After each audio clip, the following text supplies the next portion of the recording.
Hopefully it'll make it through the show. If not, I got my little trackpad, so I'll figure it out. Well, you're going to need to get a mousetrap and get that sucker locked down.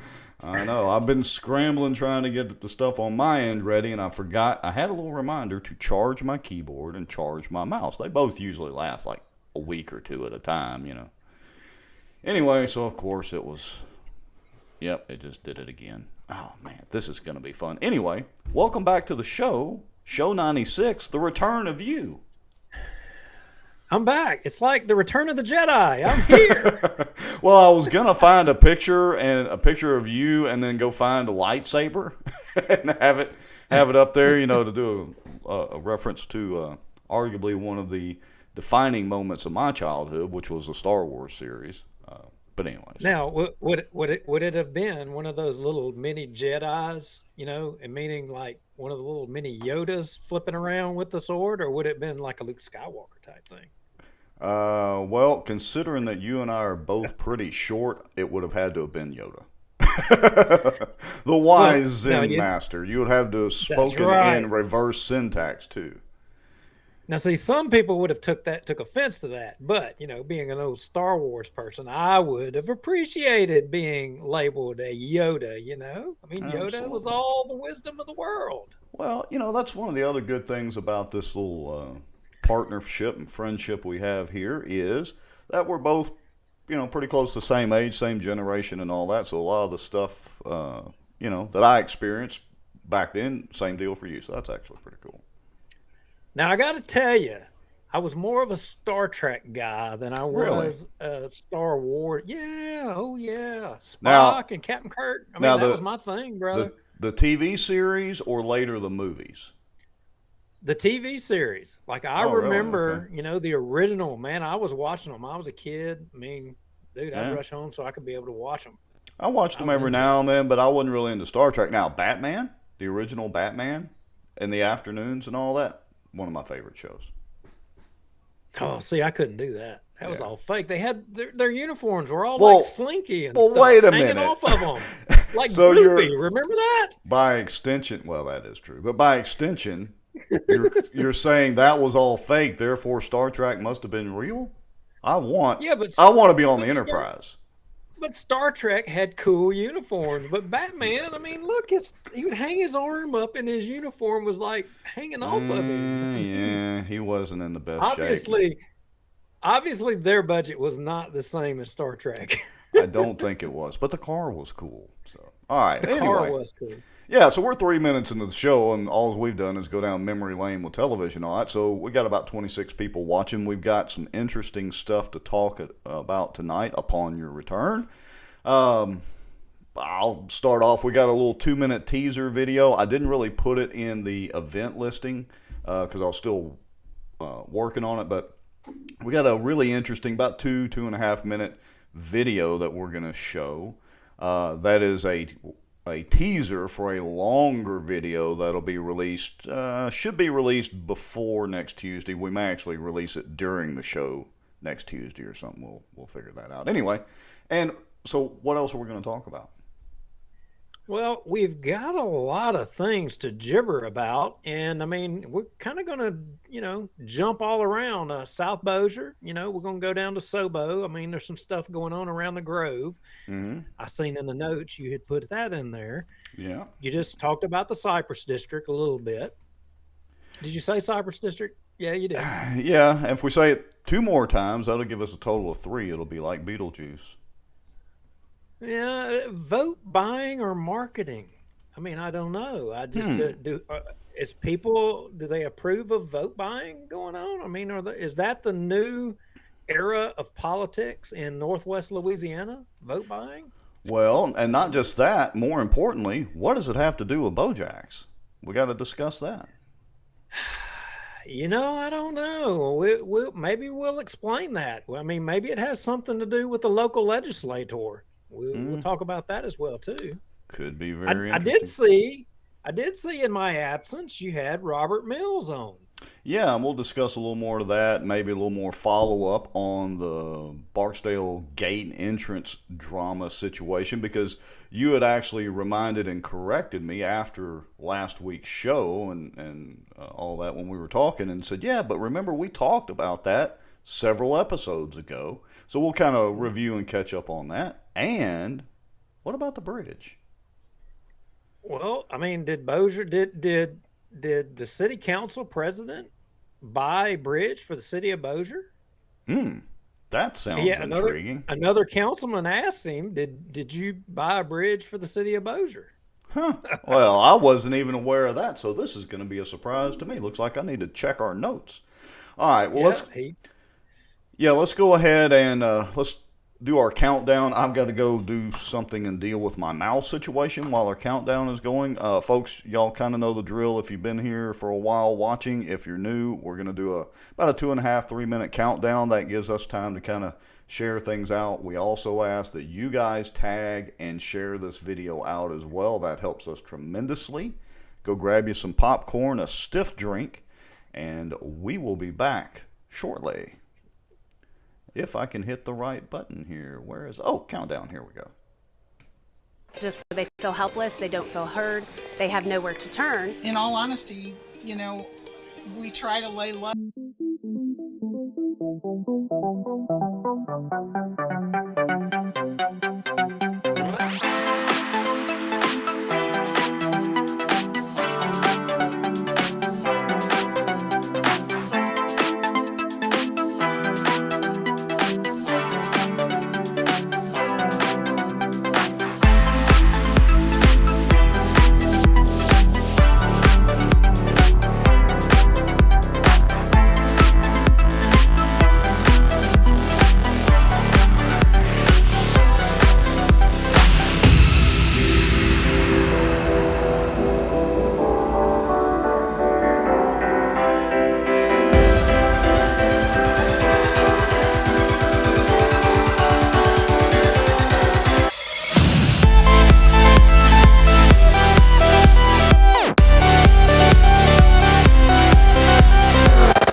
Broadcast is brought to you by Eagle Truck Center, soaring to new heights. The Outdoor News, fishing and outdoors for our area. Acadiana Mortgage, over 23 years in the mortgage business. Smarter Geek, making technology easier. And the many supporters, donations, and folks sharing information and watching out for Bossier. Now, grab your popcorn and a drink. Here we go. Grab your popcorn and a drink. Here we are. Now, Rex, do you know what the word of the night is? Is this like Taco Tuesday? The word of the day. We got to have this new thing. It's got to be the word of the show or the word of the night or whatever. And do you know the word of the night? I am apparently along for the ride tonight. I have no idea what is the word for the night. Well, The word of the night is confute. Confute? Like, Confute. is that like an abbreviation of Confucius, confusion, confute? Maybe, I don't know. But CONFUTE, confute. And that means to prove a person or assertion to be wrong. Oh, okay. All right. So are we Now- going to prove a person wrong tonight? Prove me wrong, maybe. Well, we're going to apply that terminology to multiple discussions tonight. I think it'll naturally come up and come along, but that is the word of the night. Confute. Not the cockroach of the night or the cockroach of the week, but you know. And that's spelled CONFUTE? Correct. That's Let's it. see. Okay. Kind of like, well, that's not really convoluted. But anyway, okay. Hey, sounds like a good deal. I'll try to put us a little graphic up for that here in a few minutes. All right. Yeah. Well, David Johnson, Ann Price, Theresa Cassiola. Yep, I'm glad to be back. David Womack, glad you're here. And even if you are pouring concrete, take a break. I mean, it ain't gonna rain that much tomorrow. Linda Villamaret, glad y'all are here. And Brandy Faulting, glad y'all are here. Yeah, and so, of course, you owe no explanation for being absent last week. I think that's the first show since we started that one of us hadn't been here, or, you know, in this case, you. So that's actually a pretty good track record. It is the first time, and I am struggling just a little bit. I'm surprised, actually. I didn't think I'd be struggling a little bit, but I am, and I'll move the mic just a little bit. And if you look right below my chin on my neck right there, you'll see this horrendous Frankenstein-looking scar. Is that where did Kara pop you a good one? Kara had the whip, and it got away from her, and it kind of caught me across the neck. Good shot, Kara. Yeah, she does that every now and then, and then anyway, reality sets in. Yeah. Anyway, yeah, I've been struggling with a little problem for a while with some herniated discs, and had two of those fixed with artificial discs put in, and that's how they do that these days. They go through the front of your neck, and had it done, and no regrets so far. Still kind of recovering from it a little bit. One of the biggest problems you have when you have those is you lose your voice, or because they tweak your trachea and your esophagus and all that anatomy up there, and your voice box is right there as well. So they kind of tweak all that away. So there was no sense in me even giving it a shot the other week, especially since I had the surgery that morning at 7 or 8 a.m. in the morning. Yeah. Oh, I don't blame you at all. So, what did you do in your week? I hate to say off, but so to speak, week of rest and recovery. Anything fun? Well, I did send you a couple of pictures. I can't lift anything over 5 pounds for I don't know, 3-4 months is what they were saying or what have you. But that's less than them white perch out there off that pier. So yeah, let's see here. Let's do we're going to start this show out the right way. Let's do a fishing report. Hold on a second. Let me see if I can get this thing over here. I changed up the way that I've got my screen organized, so no telling what's going to happen here. Let's see. Oh, now I got to find the. Well, yeah, just before the start of the show, folks, I sent Rex a little teaser, and I knew it would kind of get under his skin just a little bit. And I was like, hey, I'm walking away from the computer for a little while, and I'll get back to you. Yeah, and I thought you were actually doing, work for the show, which honestly you do the vast majority of it on notes and research, and there you were out there fishing. Had to take a break. I was getting wore out with all this computer stuff and work and technical crap. I had to go take a break. It was stressing me out. Had to So get it a little looks relaxation there. looks like the barfish and the white perch are both biting over there. So that's a cool deal. Well, you know what? I've got you one better. Uh-oh. I have. Did you wet a hook? Did you wet a hook today? Yes, I did. Well, no, not today. I went Sunday. Went to Caddo, and the fish were on the bed, so I was doing one of my favorite things in the world, which is sight fishing, which to me is kind of the closest to hunting that you can get while fishing. And so I love bed fishing, and I have a little bit of video I'm going to roll, which is serving double duty as a shameless plug for my Facebook page, The Outdoor News. So I'd like to encourage everybody watching to go over and like and follow the Outdoor News page on Facebook, because I'm going to start getting into some more fishing content, stuff about area lakes and all sorts of things. And, of course, I'm going to start a Facebook Live video here pretty quick. Again, fishing stuff, talking about Salvinia, pretty much anything we can think about to talk about fishing, and hunting too. So that could be interesting. Heck yeah. Well, let me roll this video for a second and see if I can actually catch a fish while bed fishing. Let's see it. Earlier, I tried to catch her for about 30 minutes. She didn't want to cooperate. She tried to eat the bandito bug once. Back an hour later, she was all over it, flaring on it, and finally decided to bite. That's my good buddy Mike Davis in the background back there. He's the one that got me back into fishing about 3 or 4 years ago. So you were sight fishing on this fish on the bed. Yeah. And left. Come back an hour later, and she's still there. Mm-hmm. And then you jack the jaw. Oh, yeah. She's sitting right at the base of that tree I just pitched to. I'd actually been there for probably 15 or 20 minutes in this clip. I just didn't think we wanted to watch that much fishing. And you just rocked her world. Yes, sir.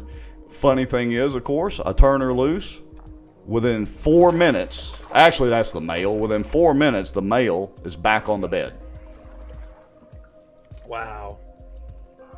I have only sight fished one time on Lake Fork years ago, and you're right. 3 times it is with the something bandito bug. She Oh, yeah. she bit the claw off. About 2 casts later in there, she finally came up and hit it. So I'm saying that's really the male.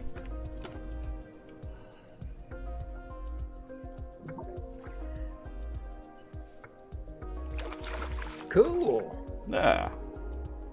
The Outdoor News So, is brought to you there we by go. Had a following little bit of partners, fun. SmarterGeek.com. Let me get us back over to and us. Funkbuster Baits. So in the notes, I see you have put something in there about the Grove. What is going on in the Grove, in Sobo? Well, What's happening down there?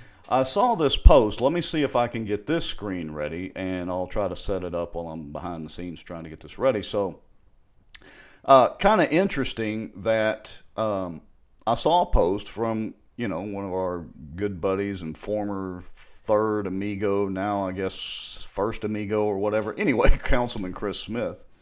And he had shared They're a post. not the amigos no more. They're the banditos now. Yeah, the banditos. Exactly. Anyway, go ahead. All right, so let me get this dragged over here, and then I'll refresh the screen and change it up. And let's see here. Here we go. So I kind of rearranged my screens. Bear with me as I try to relearn everything on the fly. Okay, here we go. So this is a post in the Friends of South Bossier group, and again by Councilman Chris Smith. And he says 1 or 2 lanes. This has been a topic of discussion amongst Sobo residents as it pertains to Shady Grove Boulevard, and I, being Chris Smith, have the official answer. Now, I just want to interject right here for a second. It's not just South Bossier residents. I've been going down Shady Grove Lane or Boulevard or whatever since, I don't know, I was a kid, and I've always been confused about this very topic. And the topic is it 1 or 2 lanes? Have you ever experienced that when you turn off Barksdale Boulevard? It's kind of confusing. Yeah, it's barely wide enough for 2, but everybody uses it as 2 lanes on the right and 2 lanes on the left. Yeah, who knew this was going to be a thing? Yeah. What is the conclusion here on this? Well, according to Chris Smith, the official answer is this. Number one, currently, Shady Grove Boulevard is considered, in all caps, one lane. Always has been from the city's perspective, even though many residents have utilized it as a two-lane. What designates a one lane from a two lane is the presence of skip lines, you know, those dashed lines going down the road, as pictured. He's got the picture there, of course. Well, that's not really Shady Grove Boulevard, but he's got a picture. Anyway, number two, the city is well aware that the boulevard has been used in the past and currently is used as a two lane. So the city does have plans to skip line the boulevard and add striping to merge it to one lane at the end of the boulevard where it goes down to just a single lane. The hopes is that this will be done in the next 90 days. It's already been out to bid and a contractor has been selected. Please follow Bossier City Councilman Chris Smith. Oh God, I can see some engineer around Bossier just licking their chops about the money they're going to be able to make off this project. Right well, I mean, who knew that this was really such a controversy? Like I said, I've been down that boulevard, I don't know how many hundreds of times. And yeah, I got to say that it's been confusing. I've had vehicles, other cars and trucks pass me going down there. It's like, get over out of the way. And I'm like, no, this should be one lane. Like, there's no dividing line down the middle, but everybody uses it as two lane on each side. And I wanted to show something. It may take me a second here. Let me see if I can get this pulled up. I don't know that the majority of people even give it a thought. I mean, if there's enough room for two lanes and there's a checkered line down the middle, they're thinking, hey, roll with it. It's two lanes. Well, yeah, except there's no checkered line down the middle. That's the biggest problem. Let me see if I can get this. Hold on just a second. And of course, I can't get Street View to work like I wanted. Anyway, the interesting thing is Kaylee Larkin is using telepathy again. Oh, yeah, let's see here. Oh, yeah, note to surgery. What else? Let me know if they say anything interesting. I'm trying to sit over here and play with that gum Google Maps. All right, here we go. I'm sorry. Oh, it's okay. Squirrel moment. Here we go. So I want to show this, and I want to let you know that the city has actually added to the confusion. Let me get this position, and then I'm going to switch screens, and I promise it'll make sense, folks. Okay, so let me go over here. And let's go here. There we go. Okay, so this is a Google Map view. This is Barksdale Boulevard, where I'm wiggling the mouse around out here, obviously. And this is Shady Grove Drive on the Walmart side, so on the Parkway side. And as you can see, straight ahead is the red light.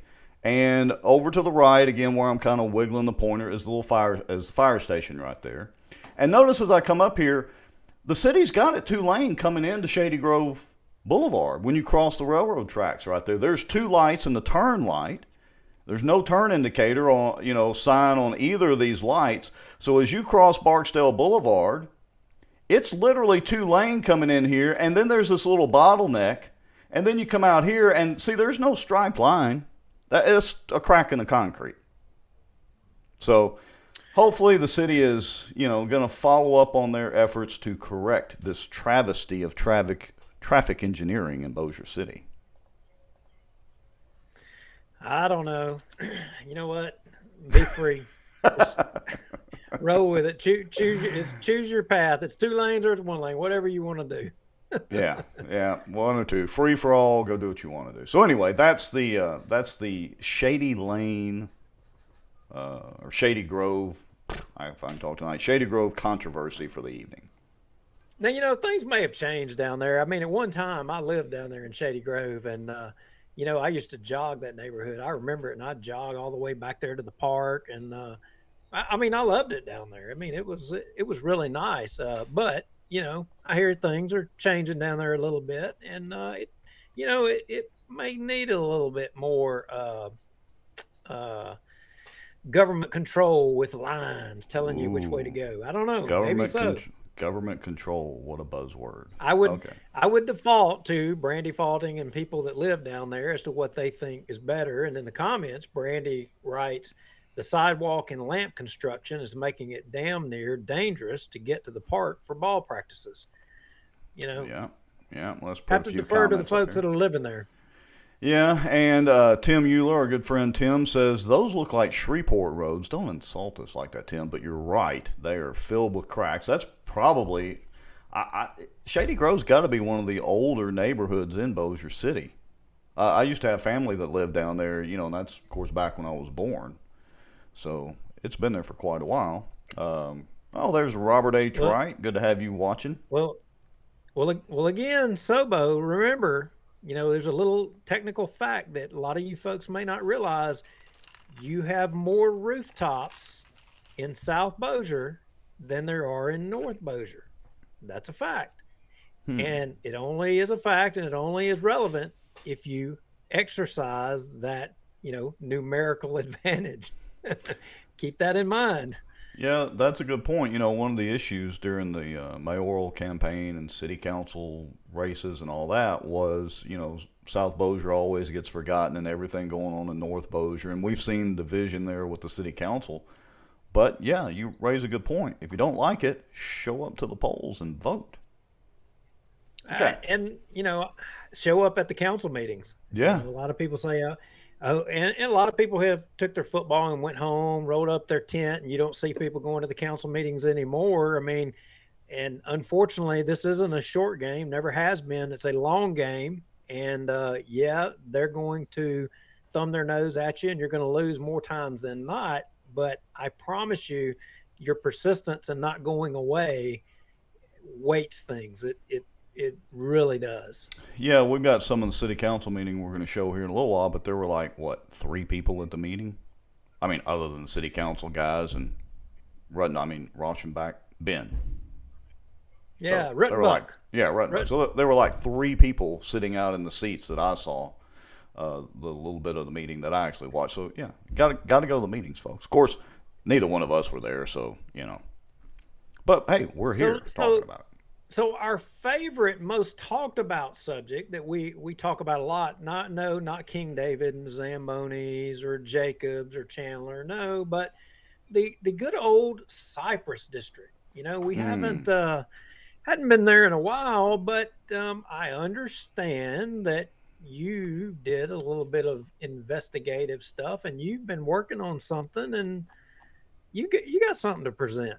Yeah, I do. So actually 2 things, and I'll try to keep it relatively brief. One of them is that I posted on the Bossier Watch page a video I had created back in 2015. My wife and I and some friends went and rented one of the cabins out there and stayed overnight and, took the boys. And anyway, it's actually a pretty cool video. They're riding we took a bicycle and strapped a life jacket on it, and they're riding their bicycle off the ramp into the water and, just having fun doing bunny hops off not the ramp, but the boat dock. So anyway, I put that post up. You did that today. You go do that today. You go to Cypress jail. Oh, they probably wouldn't let me through the gate today, much less rent a deputies cabin out there.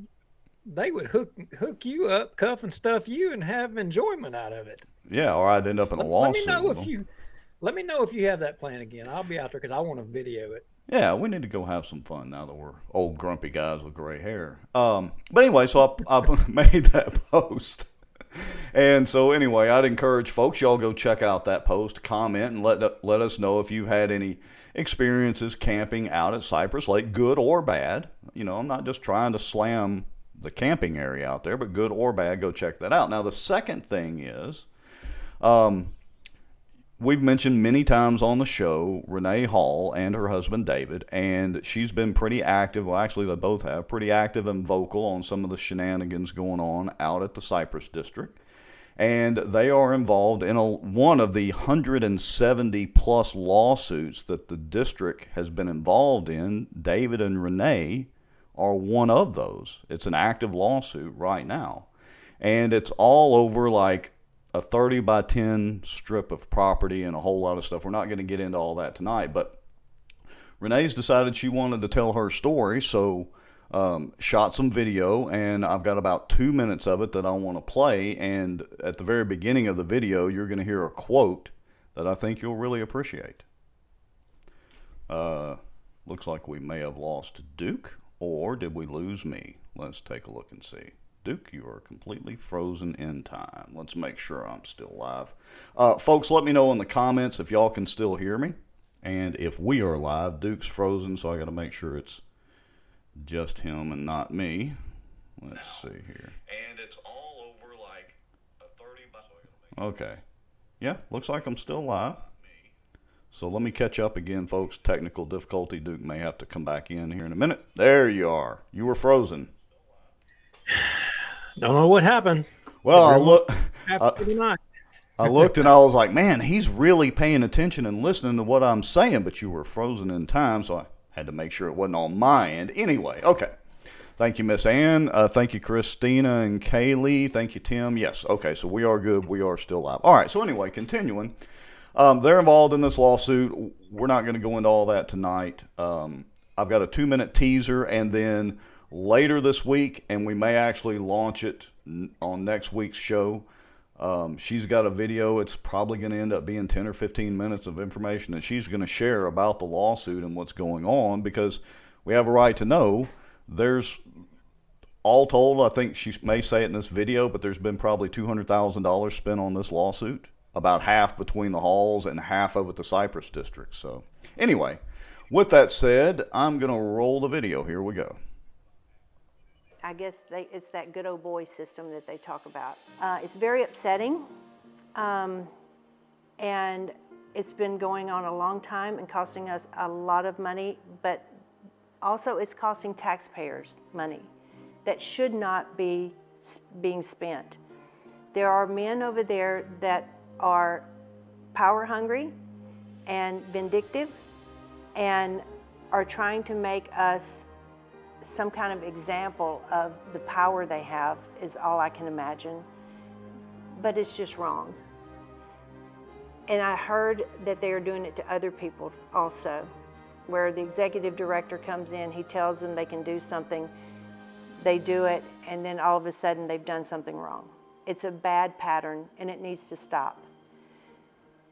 What people need to understand is that those commissioners are not voted on by taxpayers of Bossier. They are appointed by 5 bodies. There is the school board, the police jury, the levy board, Benton, the town of Benton, and the city of Bossier. And we have been to the town of Benton and explained to them the abuse of power that is happening, and it fell on deaf ears. They seem to not having, I don't understand it.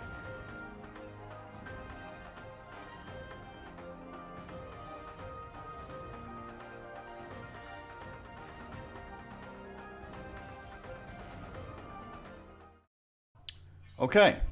So, she hit all the buzzwords that not only have both you and I said on this show many, many times and at many, many meetings, but other people have said, and it seems to me, and again, folks, I'm not going to stay on the subject long tonight, but, you go to the meetings with the police jury, the Benton Town Council, the Bossier City Council for that matter, and they let you speak, but they're not really listening. The only thing that they listen to are the bureaucrats that they appoint. The problem is it's a lot of people with a lot of not so nice things to say about what goes on as far as the district commissioners go. Well, Rex, you know as well as I do that there is a lot of things that has been going on at that park and has been going on for years. And there's a lot of people who have influence, who've had a hand in some of the things that are going on out there. And, I think sooner rather than later, I think some of that's going to come to a head. And I think the public is going to be shocked. And some of these people that, it may be a friend of yours, it may be a neighbor of yours that you hold in high regard, you're going to be pretty aggravated. Because I can only say that it's a true reflection of what they think of you, with what has went on out there. And Renee Hall and them, I don't really have any association with Renee and David other than I've met them through learning about Cypress. And they're just one of a lot of people who have fell victim to a lot of things that have went over there. Yeah, I use the word victim, and I think that's accurate. Yeah. Black Bayou right now, just last week, to me, everybody on Black Bayou, and I live on Black Bayou, everybody on Black Bayou is a victim of the Cypress District, because the jackwagons out there, they could care less about anybody out here on Black Bayou, with the exception of whether or not they get their check every year and whether or not they can get their boat sticker fees. But when it comes to safety on the lake, they could care less about the safety on the lake. Case in point, our buoy right outside my house has been jacked up for years now, and they won't come out here and fix it. Boats constantly blow through the no wake zones. You don't even bother calling the park. And then last week, the flooding out here on the lake, everybody's piers were underwater, and you know what? The boat ramp should have been closed down. There should have been no boats out there, to not damage seawalls, not damage boat docks or whatever. And what was the deal? You got boats blowing up and down around. I mean, you got the $150,000 man out there at the park. You think he would be easy for him to just walk over there and close the gate? He's already going over there almost every day checking the drop box for dollars. How hard would it be to close the freaking gate? Oh no, we want everybody's stuff tore up over there, because you know what? We don't care about your crap. All we care about is getting that check from you every year. But that's all right. There's a lot of people on the police jury that y'all have stood by. You've rubber stamped the activities of the man. Hell, you anyway. Yep, we could go on and on. See, you did a good job on your soapbox. It's usually me on this soapbox. That was epic.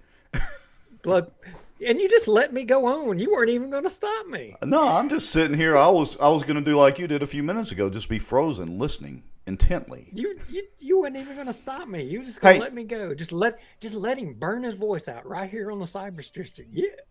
You know what? We may have already had a positive effect from playing that video from Renee. Your wife, I'm going to put this up in the comments, says, "Can't blame it on us. We aren't home and on the internet." Hold on, that's not that comment. Wait a minute. Oh, here we go. Here's the right comment. Kara says, "Wait, that's my hat." Kara, I'm assuming you're talking about the one that Renee had, or are you talking about the one that Duke is wearing currently? She's talking about the one that I have. And I'm like, so when you spend enough money with Peterbilt, they give you a free hat, right? So I was having one of my weaker moments for my other half. I was thinking of her. And it's the only time. I mean, I've spent a lot of money at Peterbilt, on our equipment for our service company. Anyway, so the one time they give me a free hat, right? The one time. And what do? I think of my wife, and I get her a hat. And so you can tell the pink and the Peterbilt. Yeah. But but even worse, you apparently took it back from her. Well, ask her how many times she's ever wore it. Oh, yeah. I got you. That was years ago, and she's never freaking wore it one time. So I seen it a while ago, and I said, you know what? In this comeback tonight, I'm going to wear that hat. Let's see. And if anybody wants to say something about the pink of the hat, that's fine. They can. Yeah, there we go. I don't care. And see, I'm not even tweaking. I'm not even tweaking the colors, folks. That's it right there. Okay, so yeah, enough about Cypress and Black Bayou for now. But again, I'll release that video as a standalone video and post on Beaujax Watch. There's a longer form video coming and a whole lot more information. Anyway, so stay tuned, as y'all know. Okay, moving on. Yeah, Shane Cheatham says, "Still her hat, Duke. Got to give it back." I'm not taking it away, but I am going to put it to some use. It deserves some use. Hey, and Tim Euler says, "Best hat he has worn in months." So anyway, okay. They're gonna make me put that Jeff Gordon hat back on. Yes. All right. So let me put a check mark up here beside this topic for tonight. So what does everybody? I mean, I'm wondering, does anybody know anything that's watching the show tonight? Y'all heard any kind of kerfuffle about some kind of vote buying scheme or some kind of vote thing or something going on in a local judge's race? Well, but it's concerning Beaujax. I mean, if you go down to Beaujax, you're usually going to be buying beer or I forget what all food they serve down there. But how are they into vote buying? Beaujax, but I mean that place ain't into vote buying. Are you kidding me? I can't believe that. Well, I don't know. I'm going to start getting our screen ready here. So let me catch up on my notes and all that. Well, yeah, let me get the screen ready, and I'm going to show an article from our friend over at the Inquisitor and Focus SB, blah, blah, blah. Let me get these screens ready, where he mentions vote buying. All right, let's see. I got to get Duke back in the screen here. All right, bam, bam. Well, look. I mean, John Settle. I mean, he is working hard. I'm talking about, and he's putting a lot of information out there, and glad for it. I mean, but can we make the stretch that it's vote buying yet? Well, I don't know, and yeah, we'll take a look at that. And I think there's a video that Beaujax released earlier today. We're going to show here in a second if you hadn't already seen it, if you don't follow their page. But anyway, so this article from Settle Talk says vote buying by Waddell Garrett on Saturday's election, and he goes on, it's illegal to buy or even try to buy votes in an election. It's a fine line because only the voter can enter the voting booth. So how are you really going to know? It is okay to have people with signs stationed outside polls at the minimum distances so you don't get arrested or whatever for electioneering. It's okay to have sample ballots that are mailed, but is it okay to pay people to vote or send out an email promoting a candidate with a reward? So he actually brings up a kind of a good point here, and he's got a picture of this email, and it's a cute little vote deal for those of you that are listening, not watching, and it's obviously promoting Judge Aaron Lee Waddell Garrett for judge, and promoting Election Day, March 26th, and all that. And at the bottom of it, it says, go vote and send a pic with your vote sticker that they give you. I'll Venmo Cash App you $5, and you'll be entered to win one of the $300 Beaujax gift cards. Whoa. Now, so let me point out that Settle says the promotion appeared to be sent out by Judge Aaron Lee Waddell Garrett. It did not require a vote. It was not sent out by her or her campaign. And see, that's where he's kind of contradicting, because he said it appeared to be sent out by her. But then he says it was not sent out by her. The promotion did not say paid for by Aaron Lee Waddell Garrett or her campaign. But he does say the promotion was actually an email from Beaujax Craft House, which is over on the East Bank in Bossier. So where do we draw the line on campaign tactics? So according to Settle, at least when he published this article, and I don't think he's done a correction yet, Beaujax sent this out. Whoa. Well, yeah, because that sure sounds like that's what he's saying there. I mean, and I find it odd that this Bossier Watch live broadcast is brought to you by wrong button. I find it odd that a private business was roped into this thing here. So if I would have texted or emailed or whatever they said them a picture of my go vote sticker, they were going to send me $5 and register me in the drawing for 3 $100 Beaujax gift cards. Well, I'm wondering, did anybody win the Beaujax gift card? Yeah.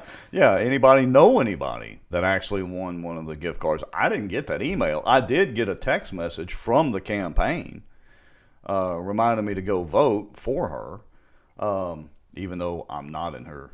I'm not in her district. And obviously we know who sent out the emails. But that's the whole other story. So well, kind of after hearing all of that, today, Rex, I got to tell you, I reached out to Beaujax. Wait a minute. That might be actual journalism there. You're crossing out of that amateur deal, kind of almost semi-quasi-professional. But look, as long as I'm not getting paid, I'm still amateur. There Right? you Until go. I get a check, until I get a check, I mean, that makes me amateur. But yeah, I reached out to Beaujax today, and Mm-hmm. I wanted to what's the story here? I wanted to kind of get to the bottom of this, whatever, and had a long discussion with a fellow by the name of Bo Hayes. Mm-hmm. And Bo Hayes, I think he has some partners or maybe some co-managers or something other. I get it. And he said, look, he said, I want to talk to all of them. And before I give a response, because I Right. wanted him to come on the show and let's talk about it. Yeah, fair enough. And he says, he said, look, he said, I think, the best thing for us to do is we're going to address it and we're going to make a video and put it on our page. And he said, I'll text you when I get it done. So sure enough, he did that. And I have a link in the comments Mm-hmm. or in our notes. If you want to show what he had to say, we can show it. Yeah, so I've got it pulled up here. We should be able to hear the audio. And yeah, so let's see what Beaujax's official response to this controversy is. Hello there, Brother Ed Gonzalez. Good to have you watching. All right, so here is the official Beaujax Craft House response from a few hours ago. What is up, Facebook? It is Wow. Bo from Beaujax. Listen, got a little controversy going over here, and we want to talk to y'all directly. So apparently, this election night was a couple nights ago. A post going around Facebook that has Beaujax gift cards involved with it. Posted something like this. We're just now seeing this, and I don't know. We just wanted to be completely upfront with you and just let you know kind of our policy. Man, Beaujax does not get involved in politics. I want y'all to take a look. All this area out here, all of this is for one thing. That is for all of us to get together. That's everybody. That's every religious denomination, every political whatever. This is where we hang out. We have a good time together, guys. Now, we sell hundreds, maybe thousands of these every year. I don't know where they go after we sell them, but that post has nothing to do with Beaujax, and we need you to know that. If you want to come talk to me about it, hey, check it out. We got music all weekend. I'll be right here behind the stage trying to get all that ready. So y'all come down for the Van Halen tribute show April 2nd. Come see us. We want to talk to you. Man, if you got questions and you want to know where Beaujax stands politically, we're not going to talk about it, guys. This is a bar and restaurant, and you know the policy in a bar and restaurant. Man, we don't talk about politics. We're not involved in politics. We're here for one thing, man, and that is grow this community, do good for others, and, man, chase our dreams, man. This is it. We want y'all to continue to do that. Come down and hang out. And, man, our services are available to everyone, so come get you some of these gift cards. They are, I don't know, same price for everybody, so come and get them. Thanks for Beaujax. Well, Now, I'll say this: smart, business savvy, to make the post, that he just made. yeah, that was good. That was good. I'll admit it was good. I haven't ever been down there. I mean, he is in the East Bank thing, and he and I had a little bit of further dialogue, and he was trying to emphasize to me their non-politicalness, but a brief perusing of his personal page, he's friends with a lot of political people. Sure. Well, Now, of course. now just to be friends, that's one thing, but I wonder how political they would be if they had some increased fee for being down there in the riverfront thing or whatever. Would they become political at that point? Well, I don't know. Of course, in his defense, he didn't say that he wouldn't be politically active, just not down at the bar. Because, that can lead to confrontation, and that's not good. But you're right, that was some great, slick, savvy marketing. And, yeah, I agree with you, Tim. Beaujax does have great food, and it's actually nice down there in the East Bank. What else is down there? The frozen Piro. They've got great oysters, and it's actually kind of nice down there if you had never been down there. Now, I'll tell you, if there actually is an email that came from Beaujax making that advertisement, I would say they probably have some problems coming their way, maybe. You think? Yeah, so like I said, I didn't get a copy of the email. If I did, it must have gone to my spam or something like that. So the mystery just deepens. I don't know where it came from. If anybody has a Yeah, copy of that email, forward it to either BozierWatch@gmail.com or BozierWatch@ProtonMail. Don't screenshot it. Literally forward it so I can look at the email headers and see if we can kind of at least halfway track down what email account it came from. You know, I mean, this kind of thing for Waddell Garrett makes you wonder, you know, who was running her campaign? I mean, it just begs the question, you know, who would be running that campaign? I don't know. Well, that might lead us into our next topic. And as a matter of fact, I think, I could be wrong, unless we have proof that we're going to show, but wasn't it run by a former Cockroach of the Week and one of the originators of the actual cockroach tag?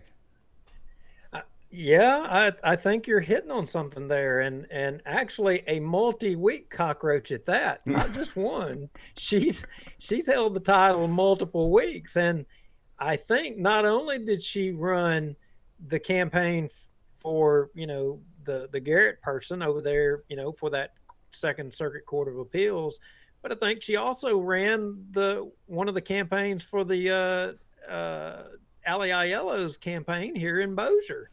Yeah, and as a reminder, we had both Ali Aiello Stahl and Doug Stinson on, what was it, 2 weeks ago, and had a good little back and forth kind of virtual town hall discussion.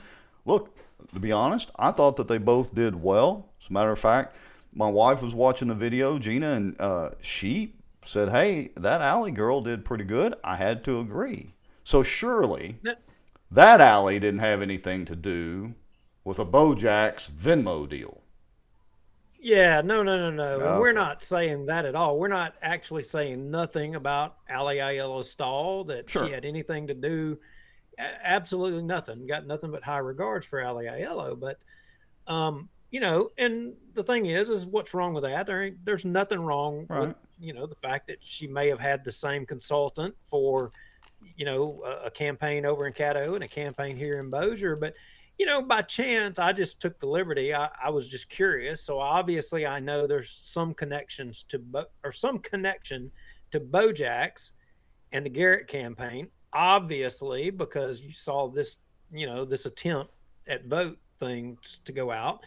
Mm-hmm. So I just today, I mean, I didn't have a lot to do, sitting out here at the house with my scar and inability to drive and be able to do. So I took the time to peruse some campaign finance reports. And if you go to Cut 5, I saw an interesting little thing. I mean, it would seem that I found a common thread. Yeah, all right. Give me just a second, and I'll have that pulled up. I got to redo the screens here. Cut 5. Here we go. And let me make it a little bigger so we can kind of see it. Here we go. And folks, yeah, it's a little bit pixelated, so we'll kind of just point out the highlights for you. So this is a schedule of expenditures. So, Duke, you want to kind of explain what we're looking at here? Yeah, what you see there, the second and third item, both AFS Consulting, LLC. That is, you know, the multi-week cockroach of the week that we've talked about before and we'll be talking about again.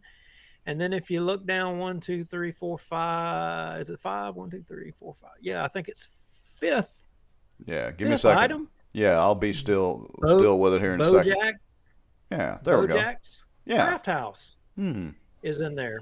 And one of the reasons that I looked at that was because a little bird told me that there was a room rented at Beaujax Craft House, you know, by the, you know, Ali Aiello campaign. And I think they said that they thought it was the victory party or what have you, and in which there's no problem with, you know, you're going to have those things somewhere. Right. And, you know, but when I was going through the campaign finance reports, I didn't find any expenditure for a victory party at Beaujax. Now I did see, food for an event at Beaujax right there, Right. and that was back in January.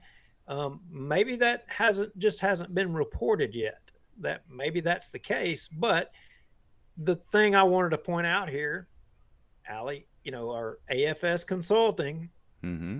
and Beaujax on the same campaign finance report.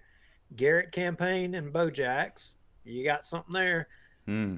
I mean, what are the chances? Yeah. I mean, I look, don't know. it could all just be coincidence. So, we're not necessarily making any accusations, just showing the facts right here. Yeah, Very interesting. Could be. So, who is AFS Consulting? A lot of people are probably wondering, who is that? Yeah. And again, we kind of mentioned it a few minutes ago for those of you that were listening and paying attention. AFS Consulting is actually one of the, like I said, people responsible for our designation of Cockroach of the Week.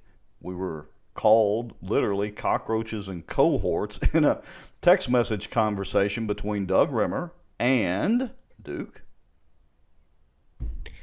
Well, no, let's be correct here. We were called cockroaches on Facebook by one Yes. president of the police jury at the time, Doug Rimmer, who was recruited to run for the Republican Parish Executive Committee in Bossier and to run for the Republican State Central Committee, Right. along with Queen Cockroach, who ran as well. And the thing was to run all the cockroaches. And now the cohorts term, that came from somebody else who was recruited. Oh, that's right. Allie Feaster Smith ran her campaign for the police jury as well, too. Yeah, so she's Interesting. 50% of the cockroach designation. And interestingly, did you know, I think I mentioned this to you, but it's been several months, I think back in August or September maybe. Anyway, Allie called me. Of course, she's, got my phone number from political circles and all that, and from the Republican women's deal. But anyway, she called me and wanted to know if I could let her know which episode or episodes she was designated as Cockroach of the Week, because she was trying to explain it to her husband, and she wanted to be able to show him. And so it took me a few minutes to go through my notes, and I think I pointed her to the correct shows. But anyway, so just so you know, she, at least in that phone conversation, took the cockroach designation in stride. I think we actually deemed her Queen Cockroach.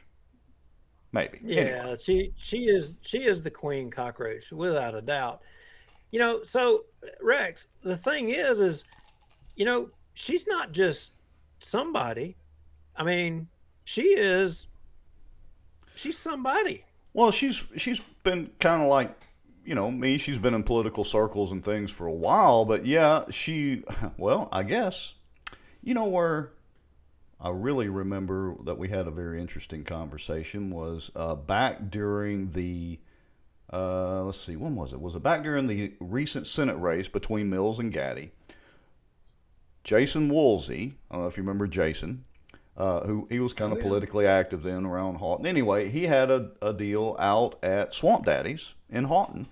And so he invited me. He invited Raymond Cruz out there. He invited Dodie Horton. Dodie and her husband, Gary, did come out there. My wife and I went. There were probably a dozen and a half people.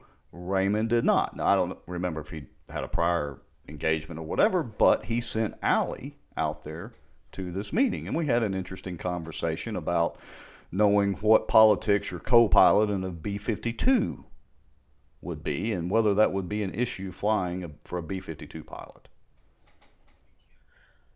Okay. So fast. Go ahead. Yeah, so with all that little tidbit said, fast forward, Allie Feaster Smith, not Allie a Yellow Stall, there's two Allies. Allie Feaster Smith is, or was, maybe, the legislative assistant for State Rep Raymond Cruz from District 8. Now, I'm going to circle back, as Jen Psaki would say, on from the podium at the White House. But now you see, I'm going to have to confute that. Oh, so I'm wrong? She wasn't at Swamp Daddies, and we didn't talk about B-52 pilots and their politics? No, you said legislative assistant Oh. for Raymond Cruz. She is not the legislative assistant for Raymond Cruz. Man, I've been out of the loop for so long now that I'm doing this Bossier Watch and Louisiana Watch thing. I've been out of the political loop, oddly enough. Well, maybe it was just because I've been off duty and ain't kept you up to speed Maybe on so. some of these things. Yeah. But as of March the 18th, which was a Friday to my knowledge, she resigned her job as the legislative assistant for Raymond Cruz. Why would she do that? I mean, from what I could see, she was pretty faithful to, Raymond and his legislative, whatever he was doing or whatever, his legislative agenda and stuff. She's very faithful. I mean, that gum. I mean, all right. I was Yeah, I mean, as far as I know, she was a good. I was fixing to go a little bit too far, and I was going to talk about being on Al Jazeera and getting threats from Muslims around the world in a legislative race campaign against Raymond Cruz. Yeah, but she wasn't. I don't think she was actually part of it. That had nothing to do with a dirty scoundrel like her. Sorry, I ain't got no feelings on this one. Wow. All right, so let's pause for a second. Our good friend Shannon Thornhill Brown says, "Yay, Duke is back." See, somebody out there likes you, dude. Besides me and your wife, and your kids. I guess your kids like you. And I have the scars to prove it. Yes. Okay, circling back. So, all right, she's not. So, tell me where I'm wrong. She's not legislative assistant as of a couple of Fridays ago. What happened? Do we know? Yeah. So I think proper English is that I confuted you. So she is no longer the legislative assistant. Sources say that she resigned on March the 18th. Friday, March the 18th. And we don't know for a fact what the why is, or but we got a pretty good idea. And it was apparent some time ago that she apparently had a lot of time on her hand. Remember that, us talking a little bit, and we were kind of discussing about, my gosh, she must really have a lot of time on her hand. Well, hold on a second.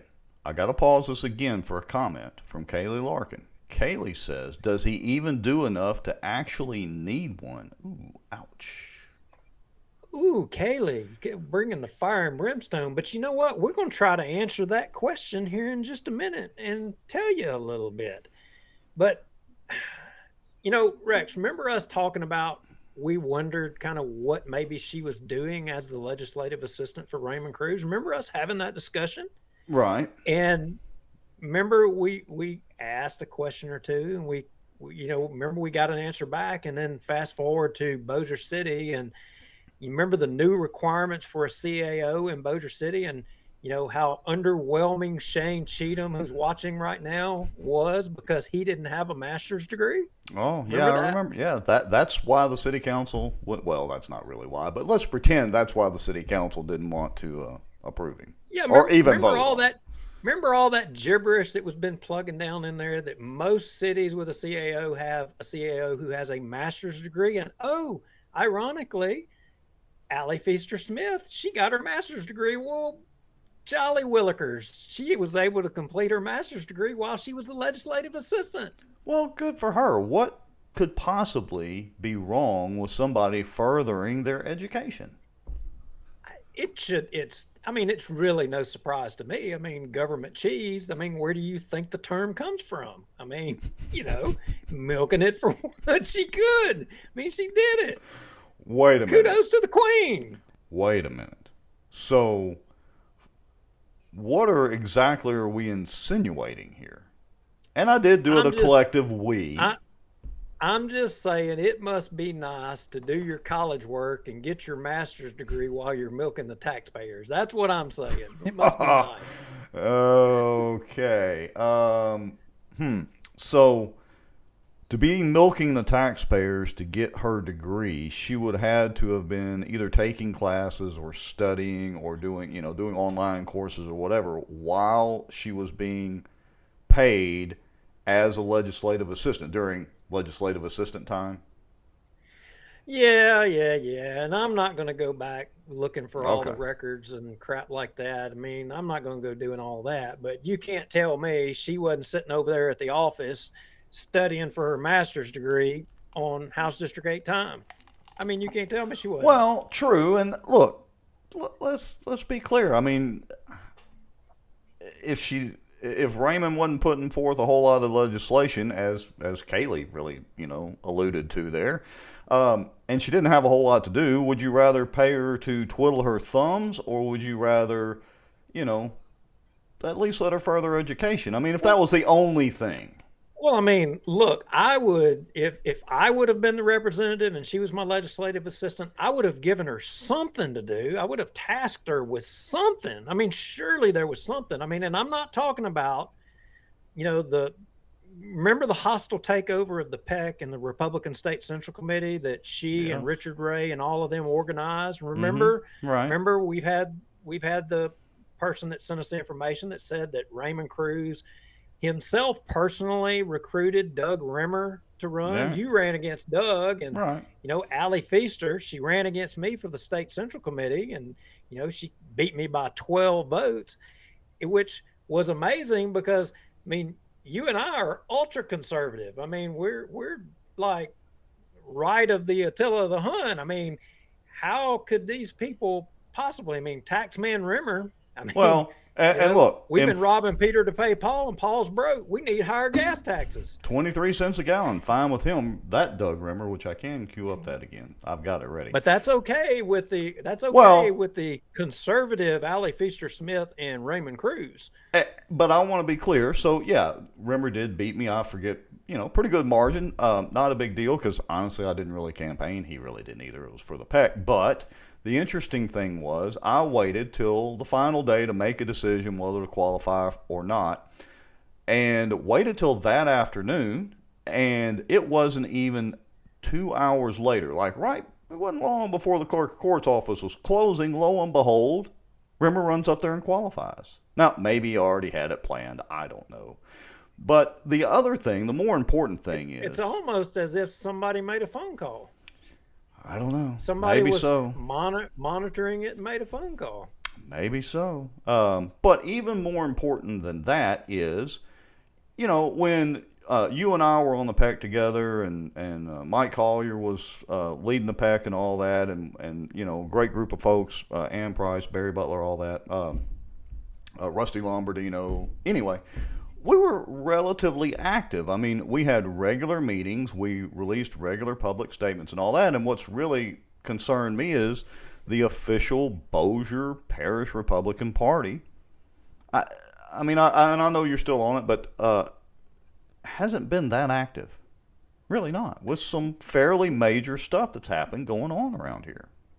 No, not in comparison to what we've done in the past. And as a body, people can be mad at me for saying this, but I'll hang my hat on it.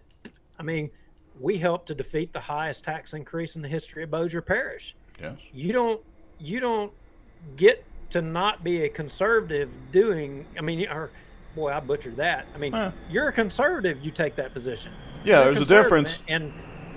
Well, there's a difference in saying you're a conservative and actually being one. Two completely different things. All right. But my point of that is, not to hammer the PEC too much tonight, but, I don't understand. Well, I guess actually I do. I don't need to play. Well, no, that, I mean, here's the thing. Let me that sum it up. innocent. I'm this lovable teddy bear. I mean, I'm just this lovable teddy bear. I mean, who would want to remove me? Why on earth would Wait a Allie minute. Feaster Smith... What? Lovable teddy bear? I'm glad I didn't Okay. see that in the notes earlier. Maybe a lovable Wolverine. Why on earth would somebody want to replace me on the State Central Committee and, the Bossier Parish Republican Executive Committee? Why would all these people want to remove me? And specifically, Allie Feaster Smith, why would she run for the Republican State Central Committee? I mean, she hasn't cared about, Republican Party politics until, just until she could get a job with Raymond Cruz in the House District 8 legislative seat. And now all of a sudden she has an interest in the state central committee. So all you Republicans that live up here in the district with me that voted for her, I'm just asking you, does it not bother you to think, why does she have an interest? Maybe could it be that she had another motive in mind all along? And I really don't know what that motive could be. I mean, maybe she plans on running for office, or maybe she was, just trying to get on board with helping some campaigns. Well, I wish it was just that simple, but go ahead and let's start rolling through cut 6, 7, and 8. All right, and so I think I'm going to have the answer as to the why, Rex. I mean, it's right there in front of everybody. We've already spelled it out, but I think now we know the why.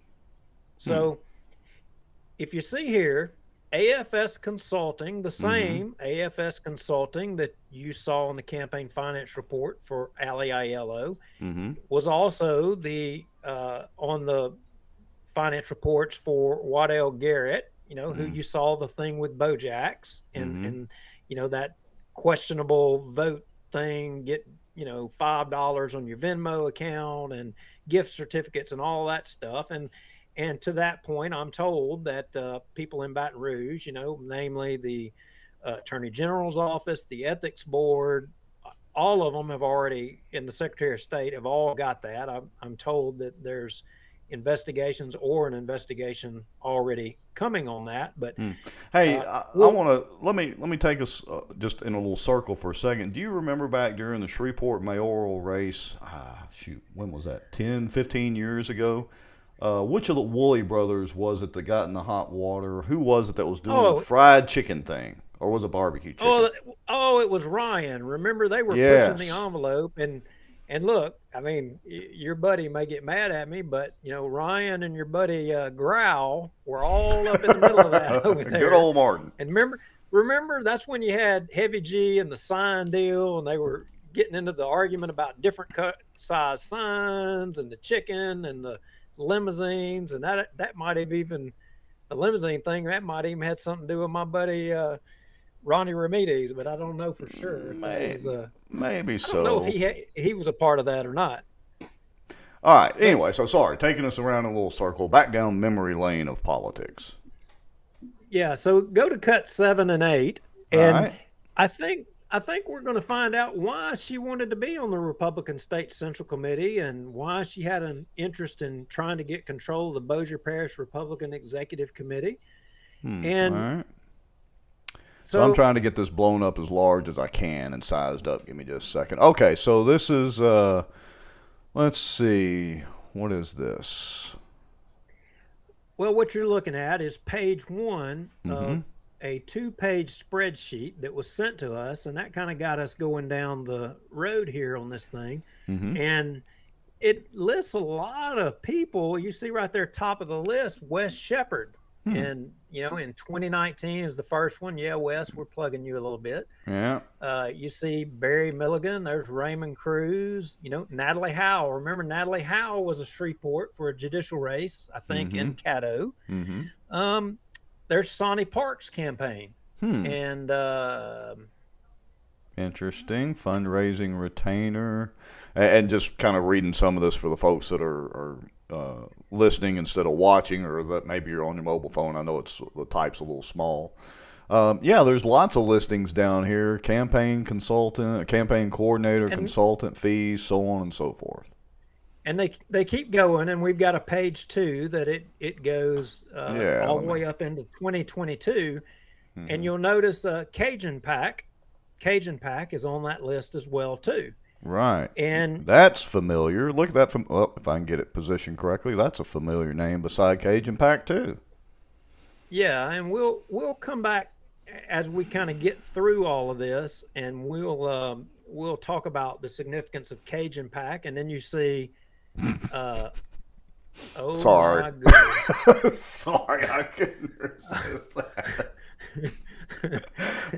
our good friend Ryan Haygood, who looks like a balding Mike Johnson, oddly enough, says the AG gave her money. He won't do anything. Now I can't have a straight face the rest of the night looking at your profile pic, Ryan. Thanks a lot. Anyway, sorry, dude. Ryan, that's just wrong. That is just wrong on so many levels. I lost my train of thought.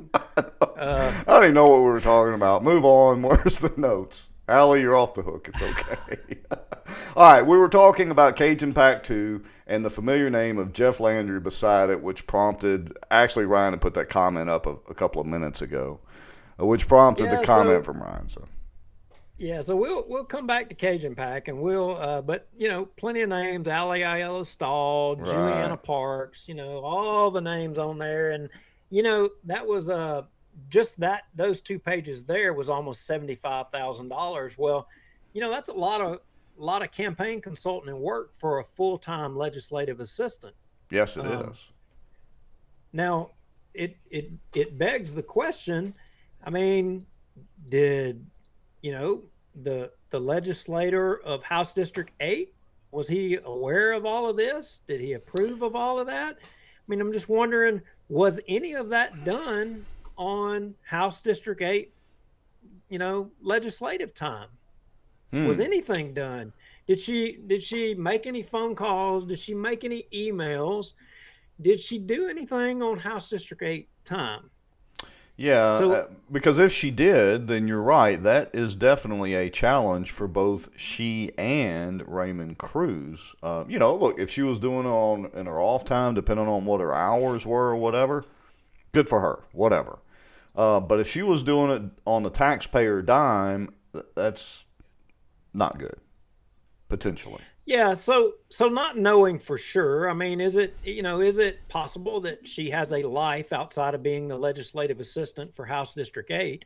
Is it possible? Yeah, it's possible. I mean, she could be organizing people, to get rid of the cockroaches like you and I, along with the assistant city attorney, Richard Ray, who holds a job with the city of Bossier as well as a job with the ADA's office in Benton. I mean, he's got to be pushing now 6 figures easy between the two. Yeah, and he shot grocery shops at Super One. Did you know that? I didn't know that. I mean, nothing against Super One. Nothing against Super One. We grocery shop at Super One too. Mainly, it's my wife, but I was in there. I don't know, a couple of months ago, and it was while everybody was still wearing the mask. So it was several months ago, and he made a point to come over. I didn't recognize him at first with the mask, but when he walked up, he definitely said hello. Anyway. Sorry, side note. So there's been kind of some rumbles around, Bossier, kind of about, Representative Cruz and kind of some disgruntlement about the lack of help to Bossier from Baton Rouge. Yeah, we're not going to be able to finish the show if we keep going. But I just want to point out that the balding Mike Johnson says Cruz also gave her money. He knew. But did he having Mike Johnson's image on the show? That's what you like. The balding Mike Johnson is the greatest thing since sliced bread. Now I've lost my. It's good, but you're going to let Ryan Hogood do the show here. I know. We're going to have him. We're going to have him call up and be a guest on the show wearing the balding little thing. Anyway, but here's the deal, Ryan. He may have known, but still the question is, was she doing it or not on taxpayer time? That's the key question there. I mean, so I wanted to know. And, before I went to get, my throat cut wide open, I sent off a couple of requests, Rex, just harmless requests. And actually this one was a little earlier, because this thing's kind of been churning for a little while. So we're told March 18th that she resigned. And, we're trying to figure out why would she all of a sudden resign? Mm-hmm. Maybe she's gotten all she can out of the taxpayers. So in cut 2, I sent a request to Raymond Cruz's office. Okay, let me get that pulled up here. Yeah, go ahead and keep talking. I'll pull this up. Yeah, I wanted to know specifically because I'd heard a little bit of rumblings about that, there has been no capital outlay projects for, House District 8 or Bossier that has, been brought by Representative Cruz. So I sent them a simple email, simple request, with our normal public information. And there's what I asked: all capital outlay project request for District 8 by Representative Cruz. I figured throw it at the wall for the last 5 years to see actually what he's done. All capital outlay requests for District 8 by Representative Cruz that have been funded or completed in the last 5 years. I'm trying to cover any base whatsoever. And then specifically this year, any and all capital outlay requests for District 8 by Representative Cruz made for the 2022 session. I mean, what could there be this session? Is there any? Well, hadn't got a response. No response at all. This is a public information request. I even put the state statute in there that says that, hey, you've got to respond, so they'd have the law. He is a lawmaker, so he would know that you got to respond and how many days you have to respond. I sent that on the 14th, Rex. Right. And I mean, he's supposed to zero. Now, he's got 3 days legally. I sent that on March 14th. Now, I got to tell you.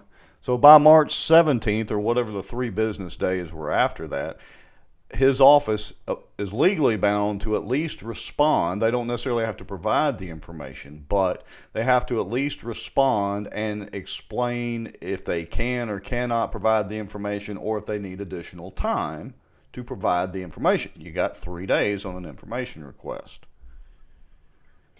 Yeah. So, I mean, that having no response, it kind of makes me wonder a little bit. So my next question, kind of traveling down this road a little bit, was, was she or has she been actually working on House District 8 time or not? And, obviously, if she's sitting down there, I'm not going to, she's not going to answer or whatever. Right. So if you go to cut 3, you'll see a request that I sent to the clerk of the House. And I sent that on March the 17th, just, a few days later. Right. And I asked for State Representative Raymond Cruz, House District 8 office hours for the last 3 years. When were the office out? When were they open? Right. That's what I want to know. When was the office open to the House district members of 8? So that would tell me the schedule when they're open, because they got to have somebody there. Right. She was the only employee. She's the legislative assistant, so she would have had to been there. The second question, House District 8 legislative assistant hours actually worked for the last 3 years. She got a paycheck, so she had to have been paid for hours worked. What were those hours that she was paid for work? Because they do go and do things for the legislator when they're not there. Right. They go to meetings and so that should be documented, right? It should be kept. Sure. Well, we should know what she's paid for and when she's paid. Look, a good example is the current CAO of Bossier, Amanda Nottingham, is the former legislative assistant for State Rep Dodie Horton, which Dodie's District 9. Now, Dodie's not in my district, but I've reached out to her office before for several things, and Amanda was either there at the office or, hey, stop by the office at this time, we'll be there, so on and so forth. And, as far as I know, Amanda did a pretty fair job over there for Dodie. So, yeah, it's not unreasonable to ask, because it's public information, it's all paid by tax dollars, what the legislative hours, time off, etc., were for Raymond Cruz's legislative assistant. And I want to let me bring up two comments real quick. So one, Kaylee Larkin says she's also a wife and mother, and as a fellow wife, mom, and full-time employee, I'm not seeing the ability to run 2 full-time. And our good friend Shannon Thornhill Brown says, to be fair, I find time to fight with the Cypress District for my dad, which has turned into no small feat, and also have a full-time career. It's possible some women are good like that. So I wanted to bring up 2 kind of counterpoints to this. Yeah, and we're not saying that absolutely. Look, I'm wearing a pink hat tonight. I can tell you firsthand about women who overachieve, and my wife is definitely one of them. I know those that do. But the thing here is some who maybe overachieve for another purpose. And I think that's where we're going at right here. We're not saying that it's not possible, because obviously it's possible, but is it right? Does it make it right to run a political fundraising and consulting firm while you're a legislative assistant for House District 8, and the House District suffers, especially when it comes, to getting Capital monies outlays, brought back yeah, to the district? getting Now, our tax seeing dollars as- back up here. Yeah, why is it that we've got a surplus in funds in Louisiana, but yet there's been no capital outlay projects funded for House District 8?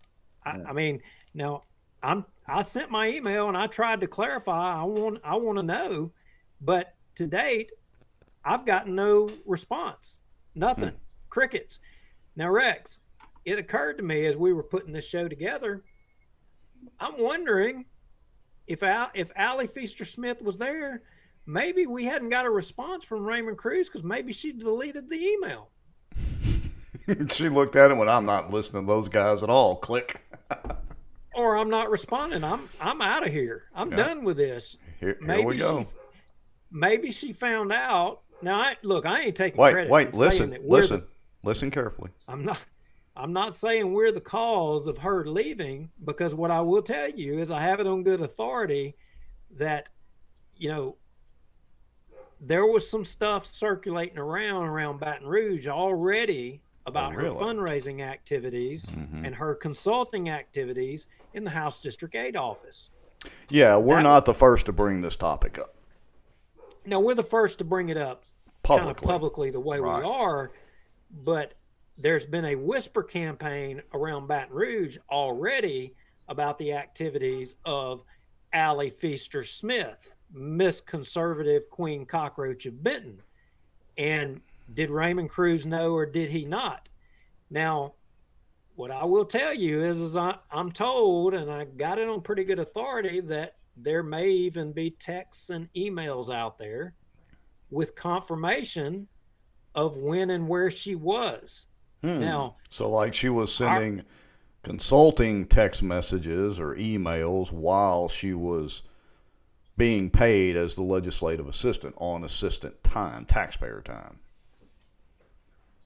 Yeah, I just got a text from somebody who said that she was 100% doing it all while on the taxpayer clock. And I'm so jealous. I can't say the rest. I can't say the rest. I can't say the rest of that part, because it might give something away. Well, but if somebody else confirming 100% that while she was on House District 8, y'all's legislative assistant, your tax dollars, she was using your tax dollars to consult and fundraise. Now, for the candidates who were using her, I'm wondering, were you okay with her using taxpayer dollars? I'm wondering, did you text with her? Did you email with her while she was on House District 8 time? Or did your campaign benefit from the taxpayer dollars? Are you now elected, sitting in an office, but with help from the taxpayers of Bossier? I'm one of those taxpayers, and I'm curious. I'm wanting to know. Yeah, I mean, I want to give them the candidates the benefit of the doubt that maybe they just didn't know she was a legislative assistant, but that's almost impossible, because although I was not part of any of those conversations, I'm only speculating here and doing what we claim to do, which is injecting, our 2 cents on it. But I would say that she probably touted the fact that she was a legislative assistant to help give her better credibility to be able to help run or manage or be a part of these campaigns. So it really doesn't hold water that these other candidates would not know that she was a legislative assistant. Now, they may not know whether she was on the taxpayer clock or not, but I mean, I don't know. Come on. Surely she didn't do this all on the weekends or the evenings. I don't know. Yeah, I mean, I'm just wondering if everybody watching, do y'all think it's cool that if she was doing it on legislative,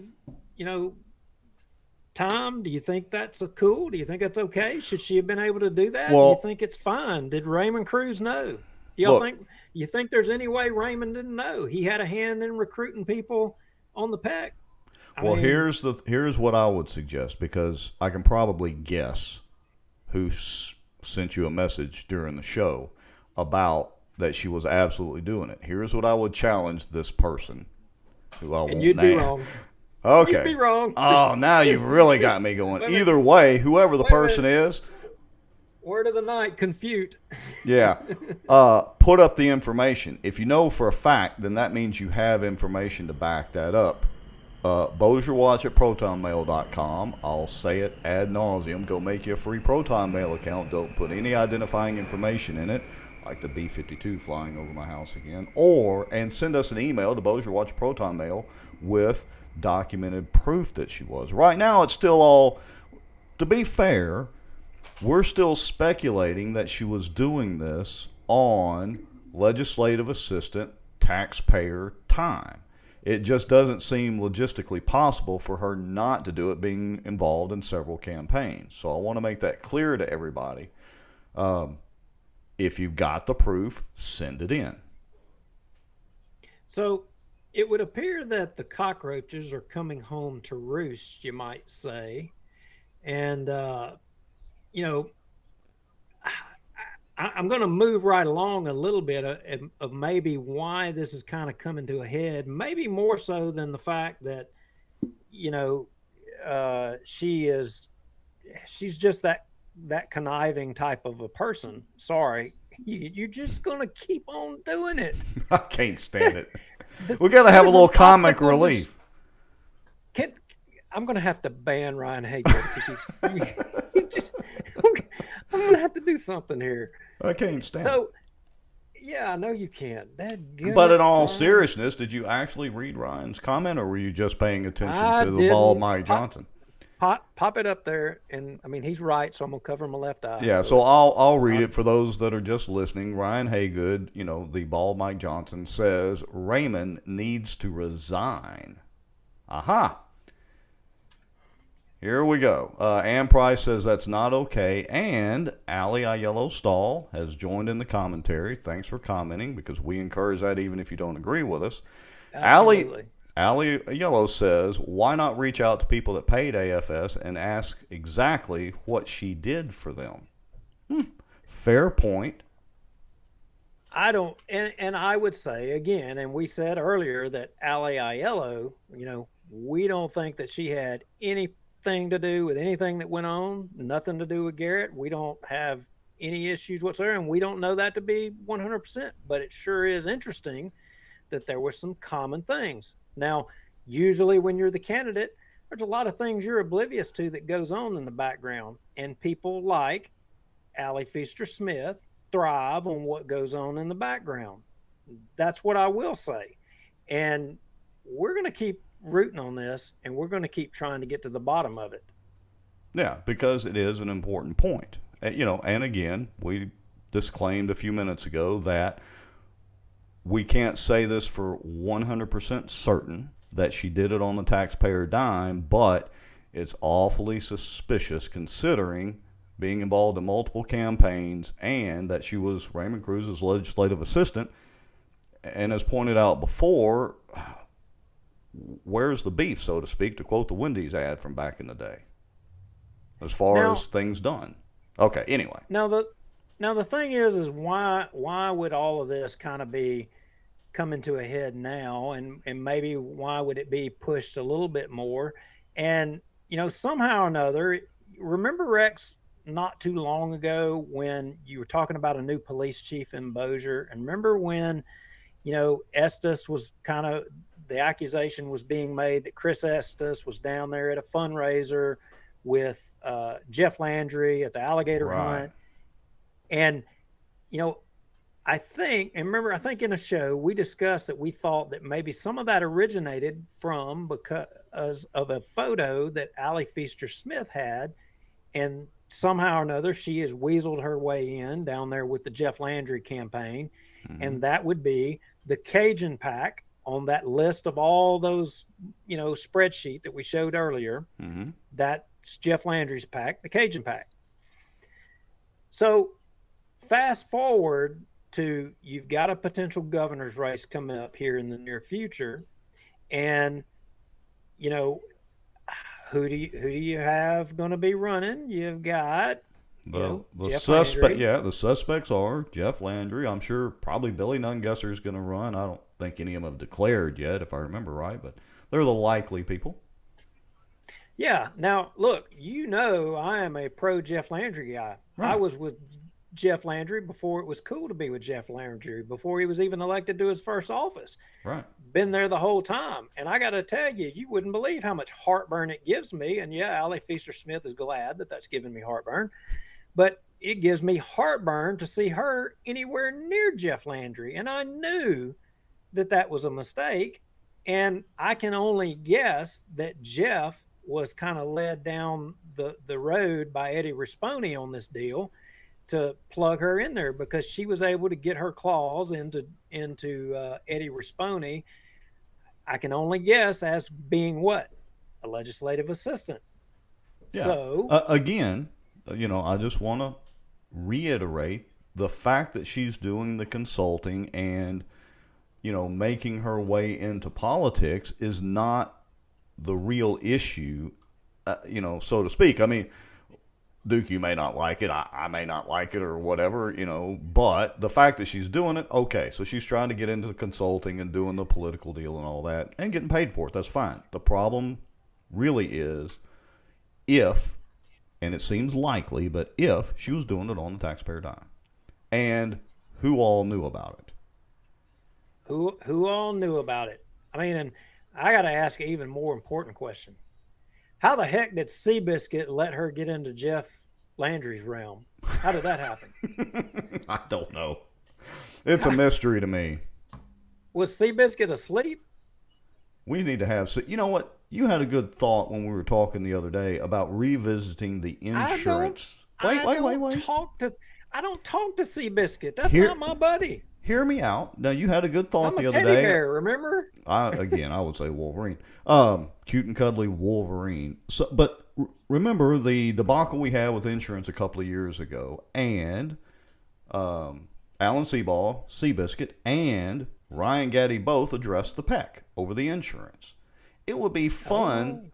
It would be fun to have a where are we at now interview with Seabiscuit, with Alan Seaball, because he was very passionate about the insurance reform. And wait a minute. Let's get an updated where we sit. Maybe even a debate. Because that was like a debate.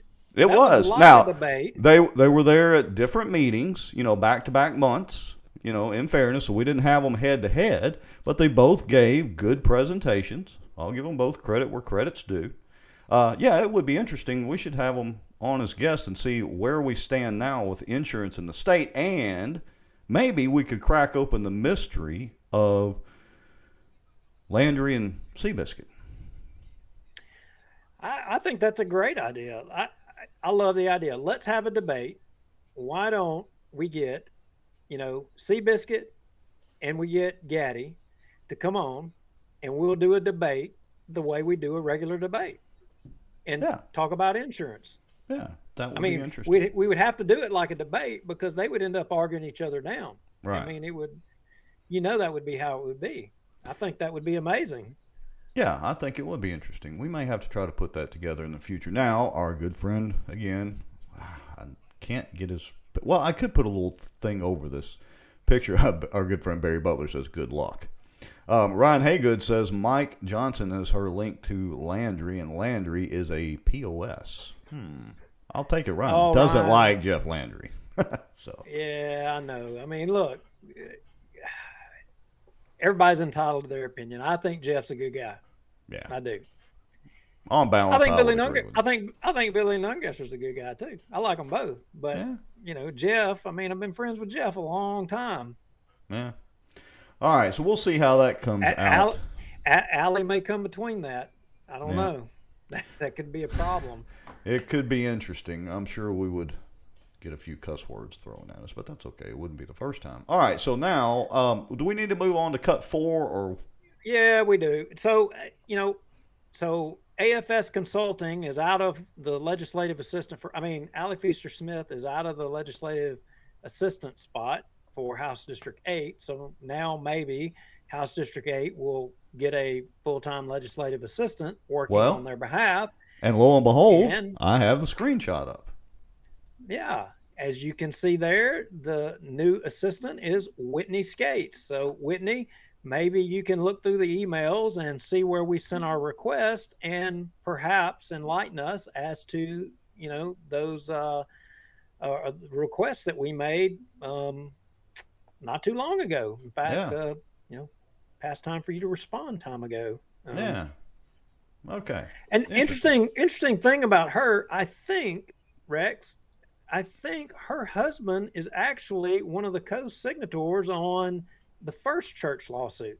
I may be wrong on that, but we need to check that. Yeah, I'll have to go back through the notes and check on that, or through the screenshots. I don't even remember what show that was, but yeah, I'll see if I can dig that up and find it. So anyway, just for those of you in District 8, your new legislative assistant for Raymond Cruz is, as Duke said, Whitney Skates.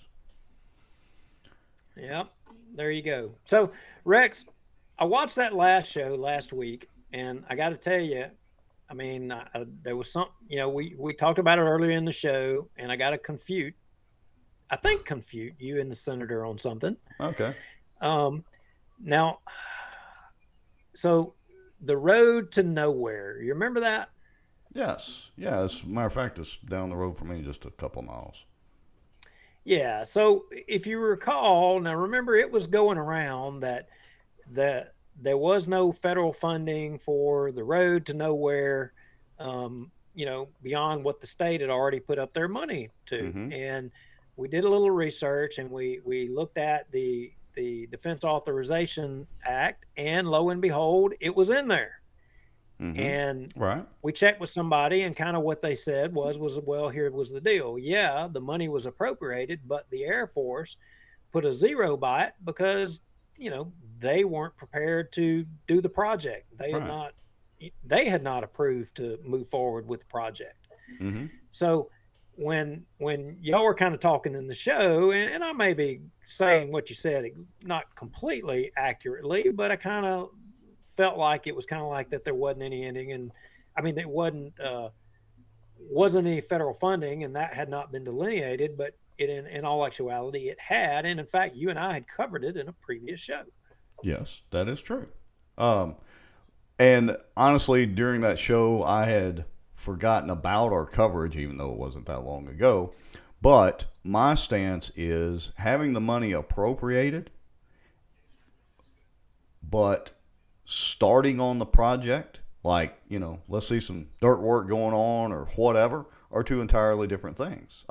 Money gets appropriated for projects all the time, and it may take years or decades for projects to even get started, much less completed. And so it just seems to me like if the ball hadn't been dropped somehow, it went from a $12 million project to $30 million according to the Department of Defense or Air Force or whatever. I can understand that, but it just seems to me that somebody dropped the ball, and even if the money is appropriated, till they actually start building out there, it is literally, as Senator Mills agreed, a road to nowhere. Yeah, and that was probably the way he meant it. Right. He probably knew. No, and folks, y'all can go back and watch the show. I didn't cut any little excerpts out of it or whatever, and I'm probably paraphrasing a little bit, but he did say that he had seen, or didn't have any negative information towards the entrance being started and eventually completed and all that. In other words, he hadn't seen anything where the Air Force was trying to cut that, but then again, none of us have seen anything yet that they're actually going to start the project. So again, they built that, section of 220 right there going into Barksdale in, like, I would say record time, and appears like they're doing a good job. All indications, but it's literally going to nowhere, just out to the woods out there. And I do want to confirm, I did take a look at the lawsuit with First Church, and Clinton Skates is listed as one of the plaintiffs, and unless I'm wrong, I believe Clinton Skates is Whitney's husband. So somebody can correct me if I'm wrong on that. Yeah, and somebody texted me that, and I guess they just want to hear me say Mike Johnson or prompt you to bring up that image again of him is what they're trying to do. I mean, yes, Mike Johnson is the one that got it. Yes, Mike Johnson got the money for the road to nowhere. Oh, really? Wait, let me say that louder for some other people who I know are watching or will be watching the show, but I seriously doubt they'll comment. So say that again, Duke. Mike Johnson got the money for the Barksdale Road to Nowhere. He's the one that did it. Nobody else. That is the link that was just sent to me by text reminding me, as if I didn't already know that. Okay. Because I've been told otherwise many times. Well, he also voted for, that budget for the Pakistani gender studies. Remember that too? Well, yeah, there's that. So, but let me just say, somebody's not going to be happy watching this show and will probably be stamping their feet up and down for a few minutes like Yosemite Sam. There's always somebody not happy with watching our show, and it's just my lovable teddy bear. She's coming to get her hat. Give up the hat, Duke, now. No more beatings tonight, okay? No more. I got enough scars already. That'll be evidence later. All righty. Jimmie Davis Bridge. We're going to talk about Jimmie Davis Bridge. I mean, well, that involves talking about Cedric Glover. Let me just put it this way. I don't really want to spend that much time on it right now, but if you go to Keel's website or their app, they have the audio posted of the interview with former Mayor Cedric Glover, who I think, what is Cedric now? State rep? Yep. Big Ced? Yep. Anyway. And it's a good interview about the Jimmie Davis Bridge and trying to turn that thing into this linear park and all the $30 million worth of shenanigans with that. I got to say, I agree with Big Ced. You know what? I got to tell this story. Some people, he's a big guy. He's a big guy, right? Oh, yeah, I know. And I've heard some stories about him down there at the legislature, and he'd have his feet cocked up on the desk, and he's leaned back in his chair, and he'd have a box of donuts on the desk. And he had this either a poker or a cane, and he could grab a donut with that cane or that poker off the desk and feed himself with that poker or cane and never take his feet off the desk with the box of donuts sitting on the desk. Talented man. Well, I'm telling you, impressive. Here's what I'll say about Big Ced is back during the mayoral campaigns years ago that I mentioned earlier, part of the reason I remember that, well, I won't get into all that. But anyway, let's just say that Big Ced and I had some interesting email conversations back and forth at 10 o'clock at night, and he responded to his emails. I'll give him credit for that. No doubt about it. I like Cedric Glover. I think he is don't agree with everything he believes in and agrees with, but I think he actually he does what he thinks is right for folks. Yeah. One of these days I'll dredge up my "Your Rights Have Been Suspended" video from Big Ced. But anyway, that's a whole other story. Yeah, so I don't want to spend much time on that, except I do agree with Big Ced, Cedric Glover, on the bridge to nowhere, which would be converting the Jimmie Davis Bridge into a linear park. I don't know, whatever they're going to do, try to do with it and spend a ridiculous amount of taxpayer money. Okay. So what else? Bossier City Council today. You do There realize was they had a meeting, right? Oh, yeah, they do. Because, look, let me tell you, one of the most interesting parts of that meeting today was just a very quick quote. As a matter of fact, it was 2 words that were stated during that meeting. Yeah, 2 words. Oh, yeah, 2 words. Yeah. 2 words. 2 words. And So- it wasn't Walter Bigby either. No, sir, it was not Walter O. Bigby or Walter Bigby or anything else. Let me see. I'm going to go over here and let me get this queued up here. So let's see. Let me make sure you're coming live on screen. There we go. Publish. Boom. There we go. Okay, so this is today's meeting. It looks like it's about halfway through, but anyway, so I don't know what all you want to show first, but I want to jump right to a couple of, I want to jump right to discussion of a heart attack, a defibrillator, and Bubba Don, council president, saying King David. How about that? Let's roll with it. So let me get up here. All right, so this is about the 39-minute mark in the video. If y'all go want to check out their YouTube page or whatever, here we go. TD guys there, I'm telling you. You'd have had fun. Oh, yeah. No, He had a heart attack. that may be worth $500,000 of that job. It probably is. All right, He had a heart attack. Yeah, listen carefully. they have the defibrillator in the back. I'm sorry. I will pull all that together. sorry, King for David. that. Thank you. Wait, did you hear it? He said it, King David. Some of those resources. We got to go back again. All right, let me play it one more time. Here we TD go. guys there, I'm telling you. You'd have had fun. Oh, yeah. No, He had a heart attack. that may be worth $500,000 of that job. It probably is. David would have had a heart attack. Here we go. They have the defibrillator in the back. I'm sorry, I will pull all that together. sorry, King for David. that. Thank you. King David. I'm sorry, City gets- King David. Thank you, Bubba Don, for saying King David during an official city council meeting. That is just outstanding. That's the best thing the city council's done in a long time. Well, you know, that's not the only outstanding thing going on in Bossier City. I got to Really? tell you. Yeah, I got to tell Okay. you.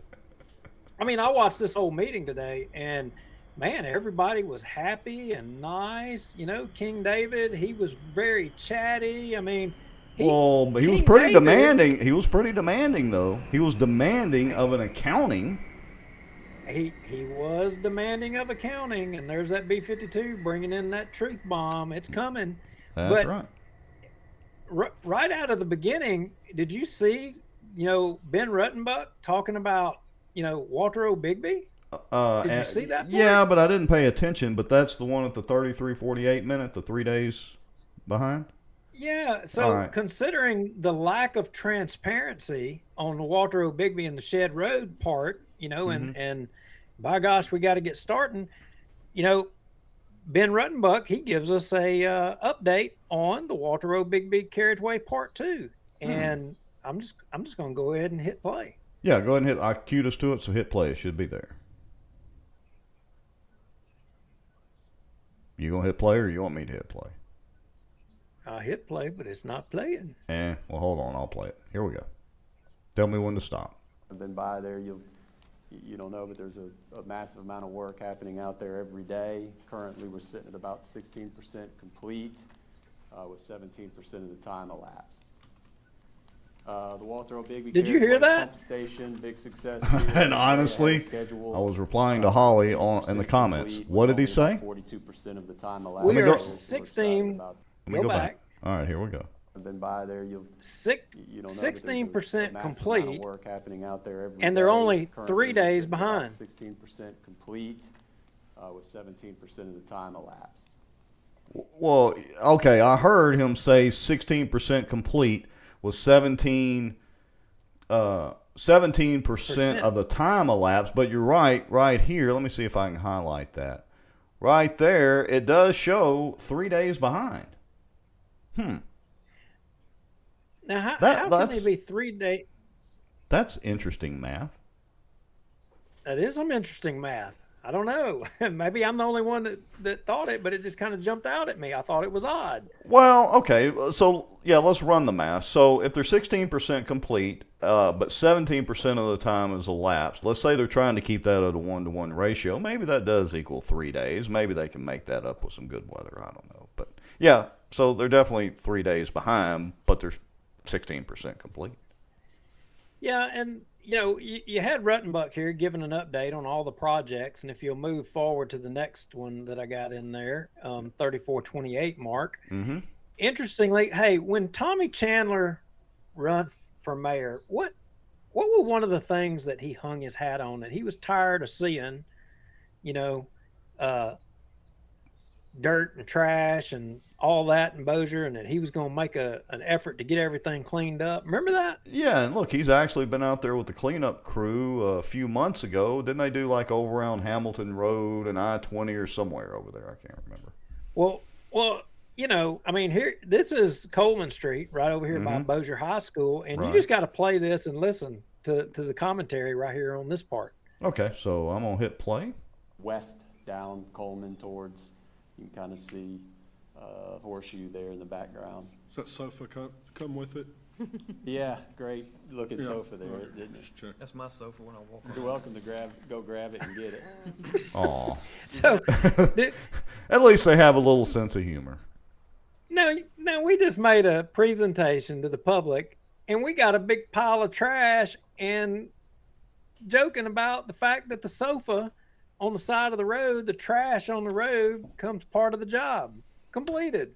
Hey, let's see. No, I guess Manchac's not really responsible for the city trash. That's not under their purview, is it?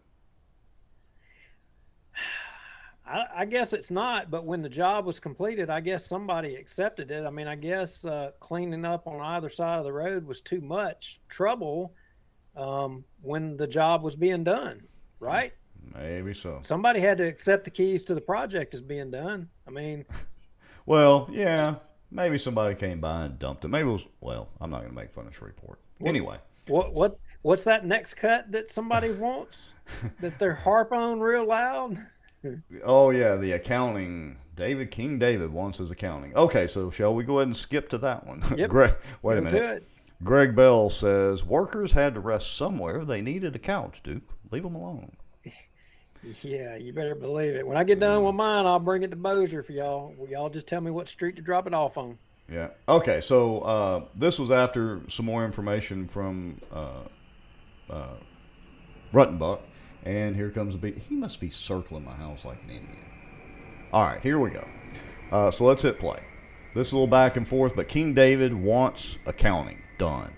One had to deal with liability claims, which I can't imagine why, when you have engineers, I argued this point, but DOTD refused to proceed with the bid, if I'm not mistaken. Yes, sir. Until they had the check in hand. And I think it was 500,000, something, I'm just rounding off. But we had to advance that money when in fact the whole procurement system of the bid laws is the fact that the contractor provides a lot of insurance, performance and payment bonds, which goes along with the warranty period. They're named as an additional insured with waiver of subrogation, primary, non-contributory. I can go through all the language, on the contract as far as insurance goes.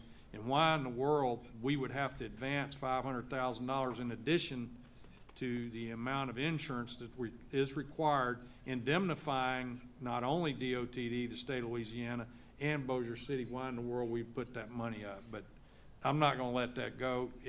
And He's not letting that go, by golly. Get that money back. I believe it's ours. It's their money. He believes it's ours. He's not letting it go. He wants it back. He's absolutely wants his way with that. Now, getting some of the information from his city attorney sitting there has been a challenge, at least in the past. But when King David wants something, by golly, he's not letting it go. Well, $500,000. I mean, by gosh, I'm not letting that go. I want my money. I mean, you know what?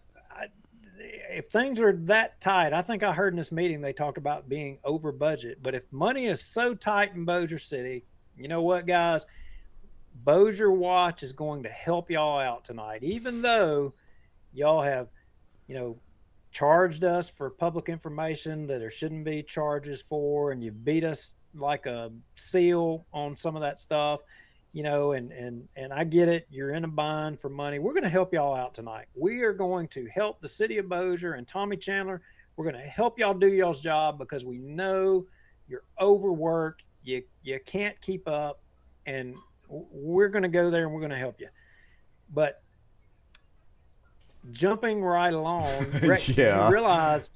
you realize that on that subject of accounting, they ended up coming back to that again further down in the at the 55-15 mark, and David Montgomery reiterated again, King David reiterated again that he just wants accounting. Play it. Huh, interesting. I did not. Here we go. So that's why I wonder how many accident has been reported to date. David, If you look at this sheet here at the top, it says Bossier City Engineering. Go down to the second one, Coleman Street, and it says still City of Bossier City funding.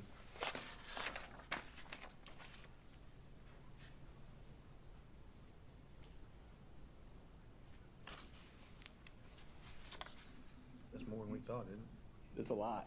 I know. I didn't think it was that much, though. No, I think, I recall the number being somewhere around 700,000 originally and almost the same contribution to do that.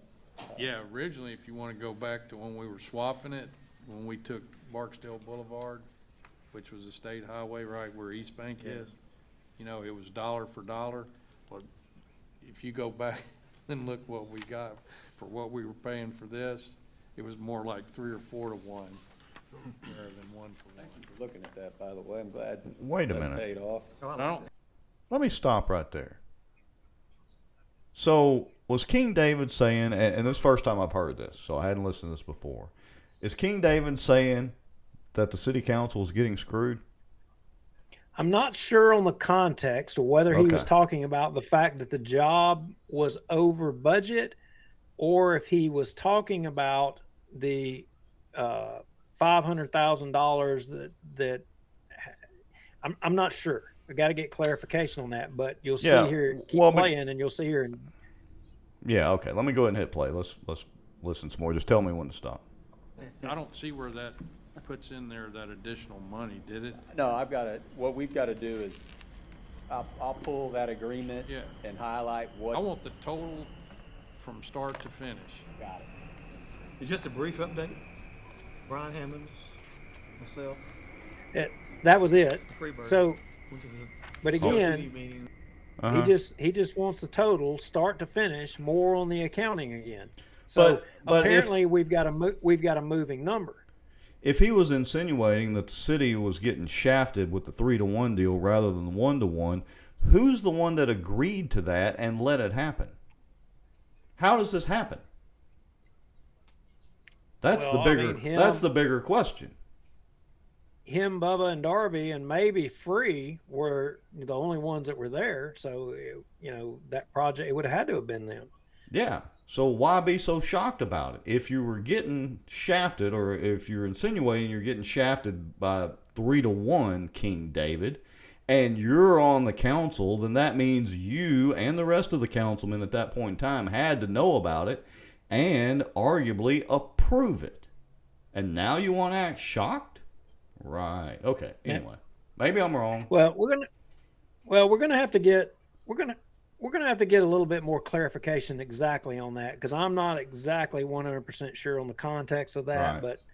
but I'm certain that we will before the night is over. Now, I do want to fast forward a little bit to the 5912 mark, and the mayor actually had some comments, and go ahead and see. Is this Fire Department History Month? Well, I Okay. don't know why mine is not playing it, but anyway, if you'll go ahead and play Yeah, that now. I'll hit play. Just tell me when to stop. Go ahead. Bossier School's Talented Arts Program just completed 2 murals at City Hall up on the 2nd floor. They will be featured in tomorrow's edition of the Bossier Press Tribune. They did a wonderful job and have brightened up the City Hall. You ought to come up and look at them. They're really nice. All right, stop it right there. Notice he didn't say they'd be featured in Bossier now, but that's a whole other story. Go ahead, dude. Yeah, so Tommy was pointing out and bragging about these murals that were painted, down there at the mayor's office or the city hall or somewhere down there. And, I caught wind of this a couple of days ago or something, that there were some people that are kind of aggravated about it. Mm-hmm. Because apparently it was basically the Bossier art group or whoever, I guess it was the kids with the school system. I don't know the whole story completely, and so I may be articulating it wrong, but they always have this event at the Bossier Civic Center, and they always get it for free. Mm-hmm. Well, it comes up to have it at the Bossier Civic Center, and apparently Tommy Chandler says, well, you can have it if you come paint these murals. It was kind of like, you're going to paint these murals or else you're not. Well, You know, and okay. okay, so you know what? I mean, if you're giving them something for free, maybe you should be able to ask for something. Maybe that yeah. ain't that big of a deal, you know? Look, I gotta say that might be the most upstanding thing Tommy's done since being mayor. Well, I also got it on good authority that ain't the only group Tommy's done been kind of squeezing about having the use of the Civic Center. Oh, really?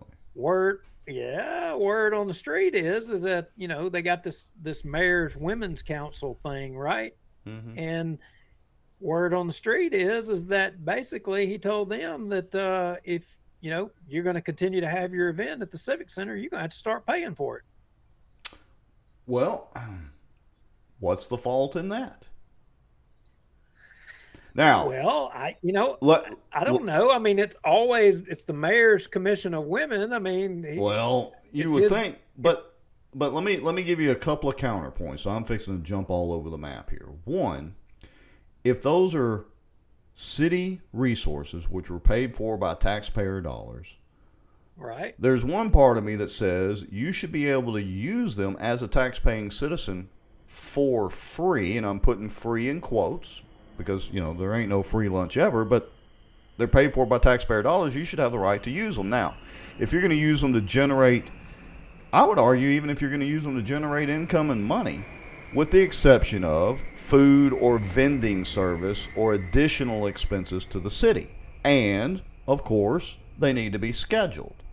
All right? I'm not one of these people that thinks, I hate to say it, but if we already pay for them, it's like having a toll road. Our taxes paid for that. Our gas taxes are supposed to help support it, but we don't have to pay to drive down the interstate or down the city streets once it's there.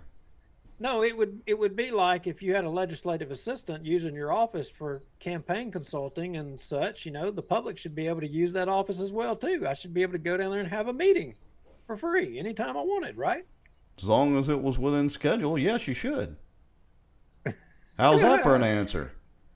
Well, the big question I have is I'm just wondering about the mayor's prayer breakfast. Does the mayor is the mayor going to pay for the Civic Center? Do they pay? Does he pay for it, or do they pay for it, or who? I don't know. I'm just wondering if we're going to start all these other little groups, if we're going to start saying you got to paint us murals or give us something, or you got to pay for it.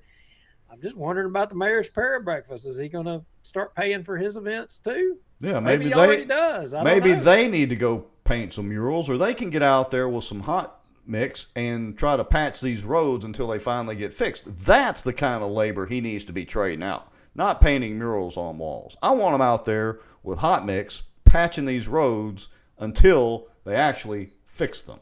How about that, Tommy Chandler? Oh, I want to see that in the Tahoe. I want to see the Tahoe. I want to see him roll up with a Tahoe, one of those little things hanging off the bumper with a bucket of hot mix on the back, and see him jump out with a shovel and start paddling away. Yeah. That's what I'm If you're going to do it, Tommy, do it right. Okay. Amen to you too, Brother Ed. That's the way it should be done.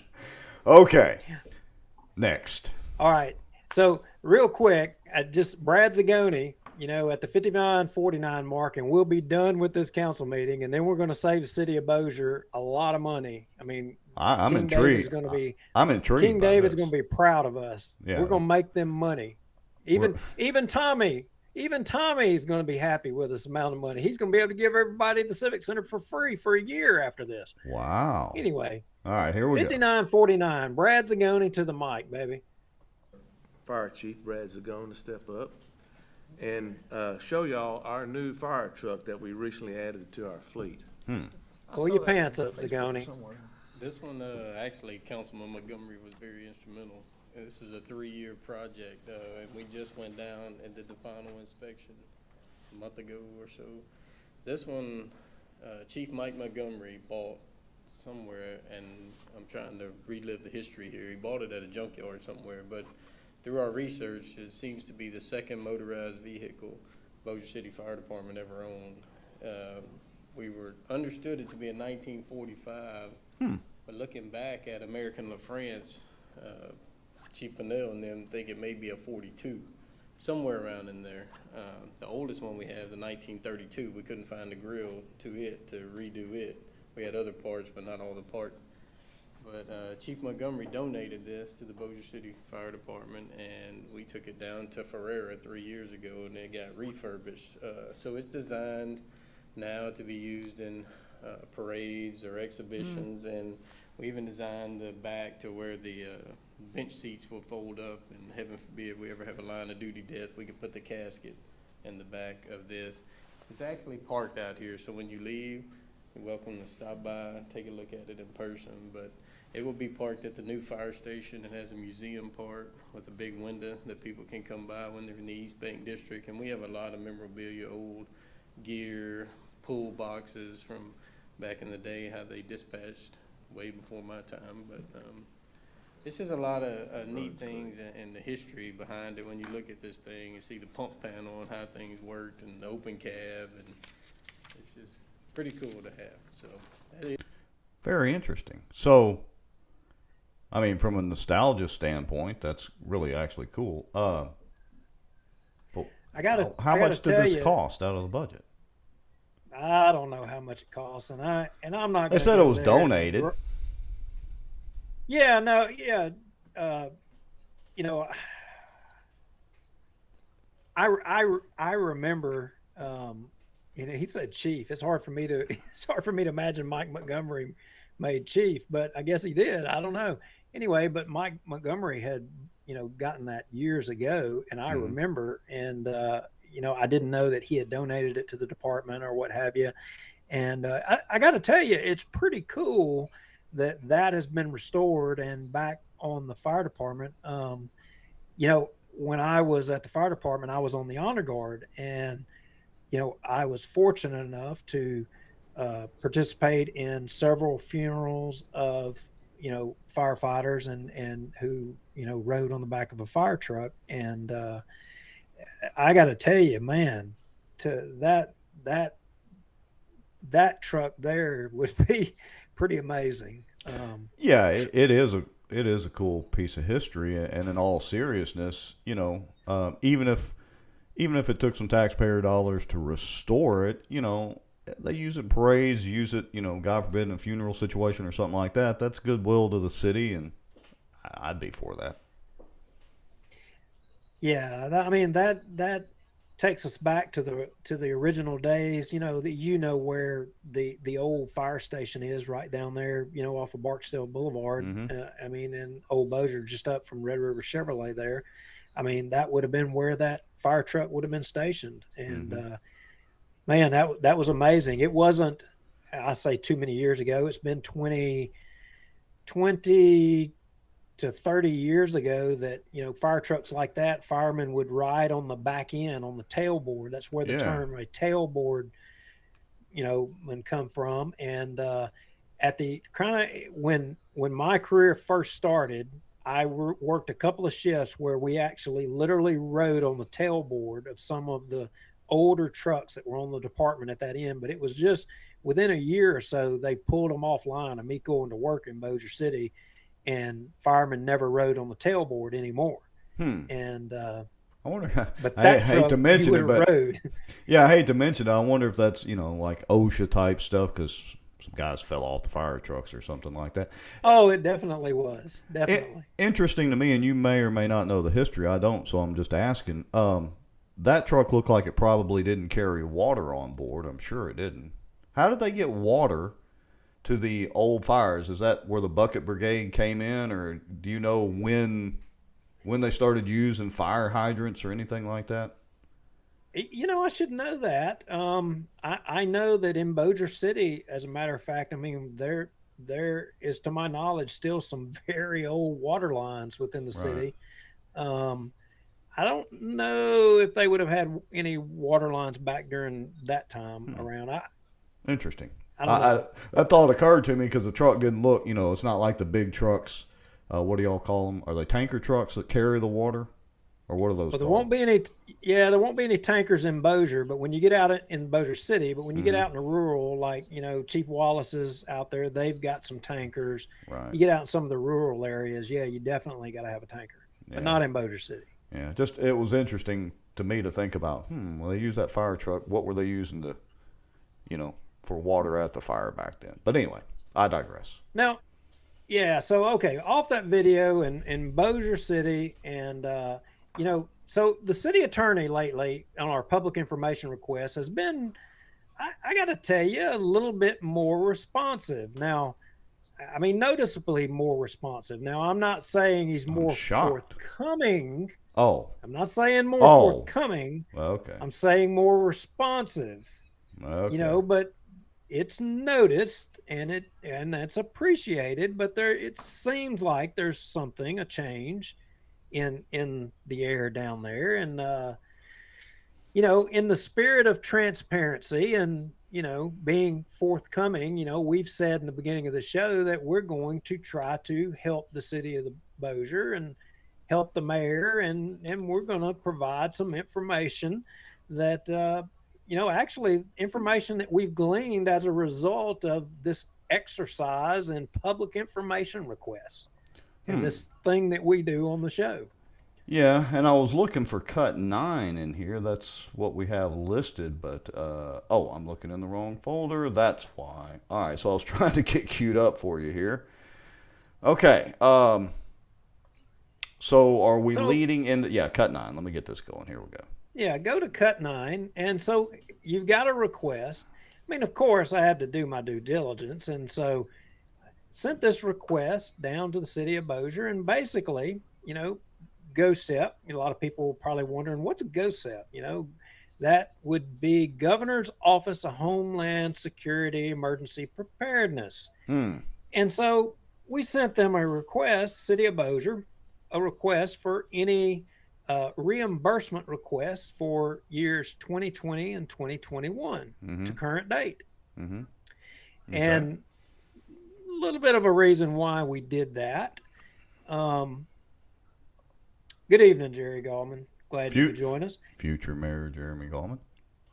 Yeah, and so when you have disasters or emergency preparedness things, you send these requests to if you're a government entity. I mean, you send it the Governor's Office of Homeland Security. They're the ones responsible for distribution. Right.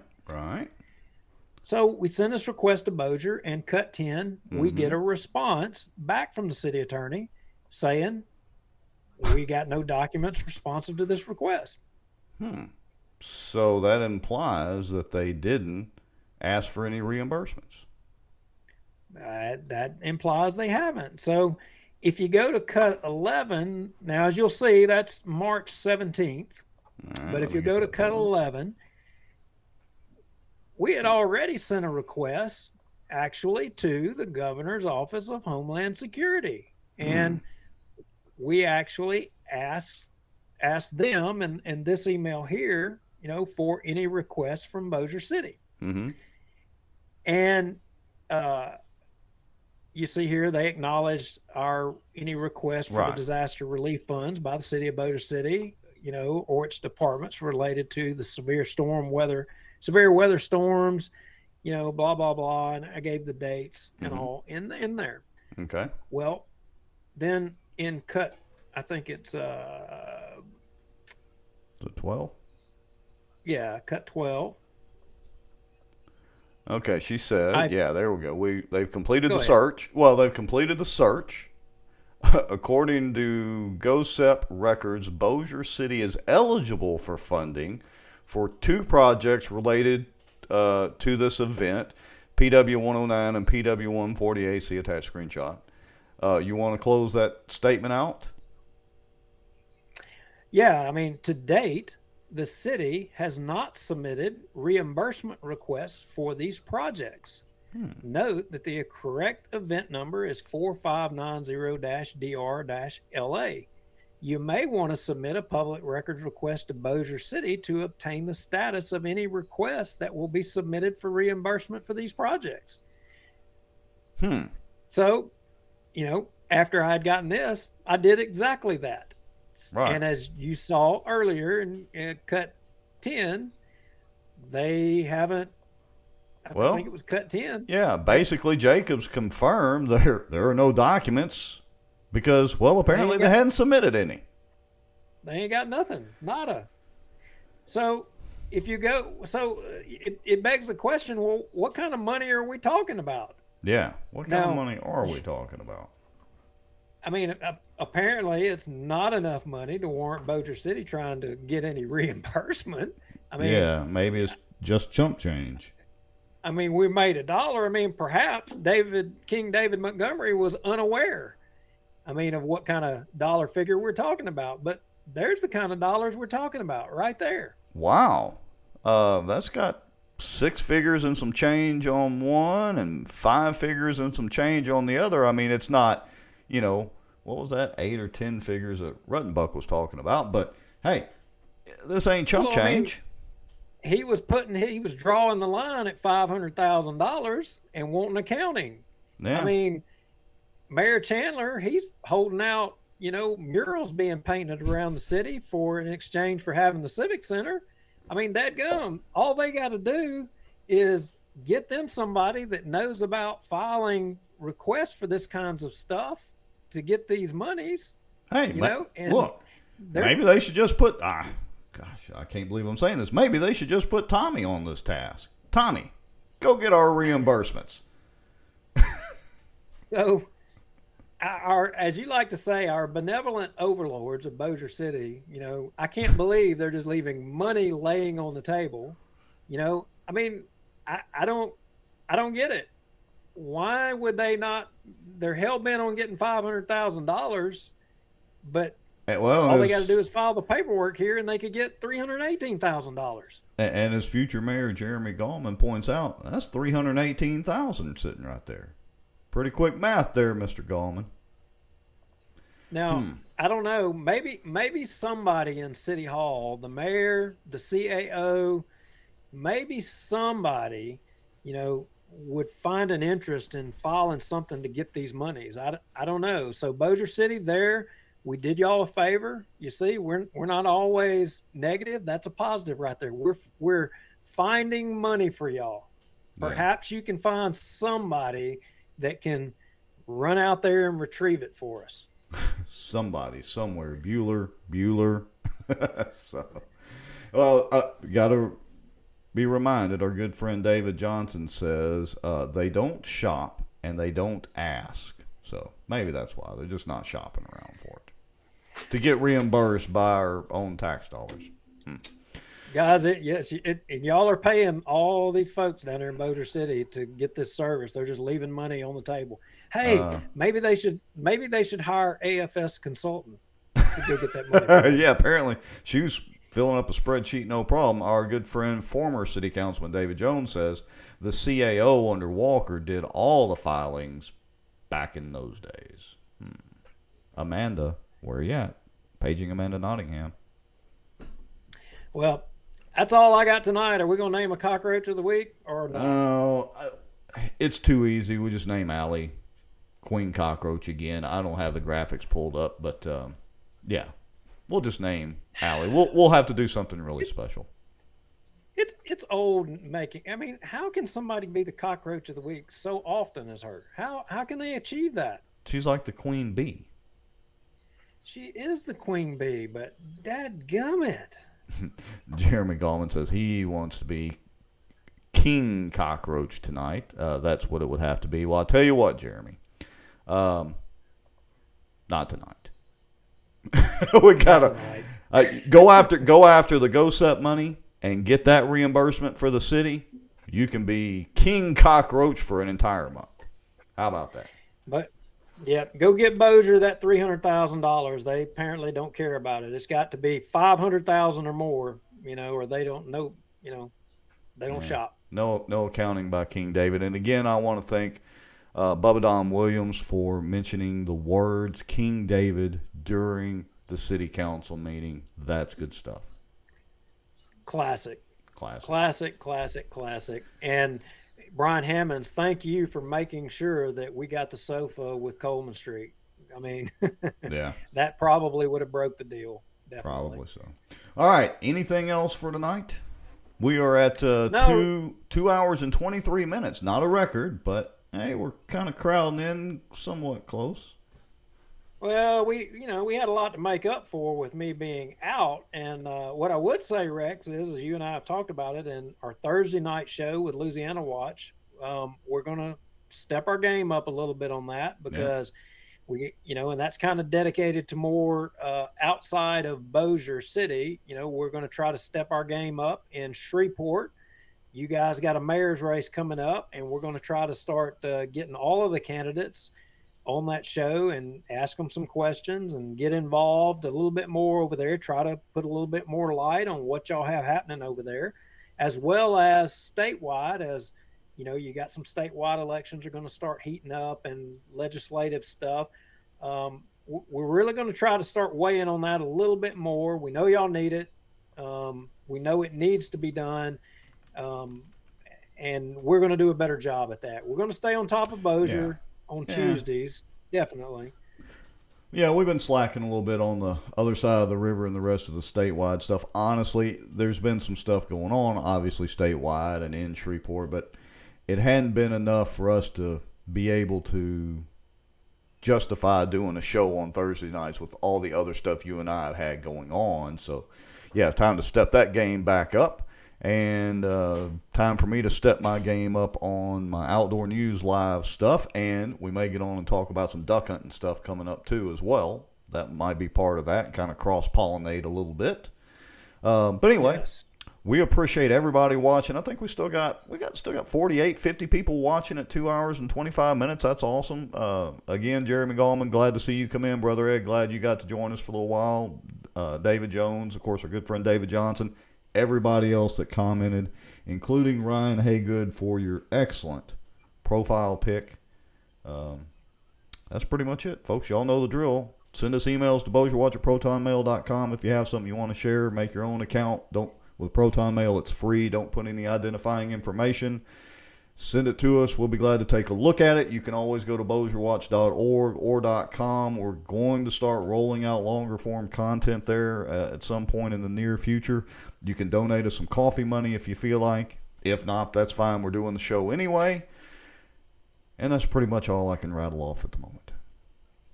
Good job and good night. See you next week. All right. See y'all later, folks. I am hitting the finish button now. We're out of here.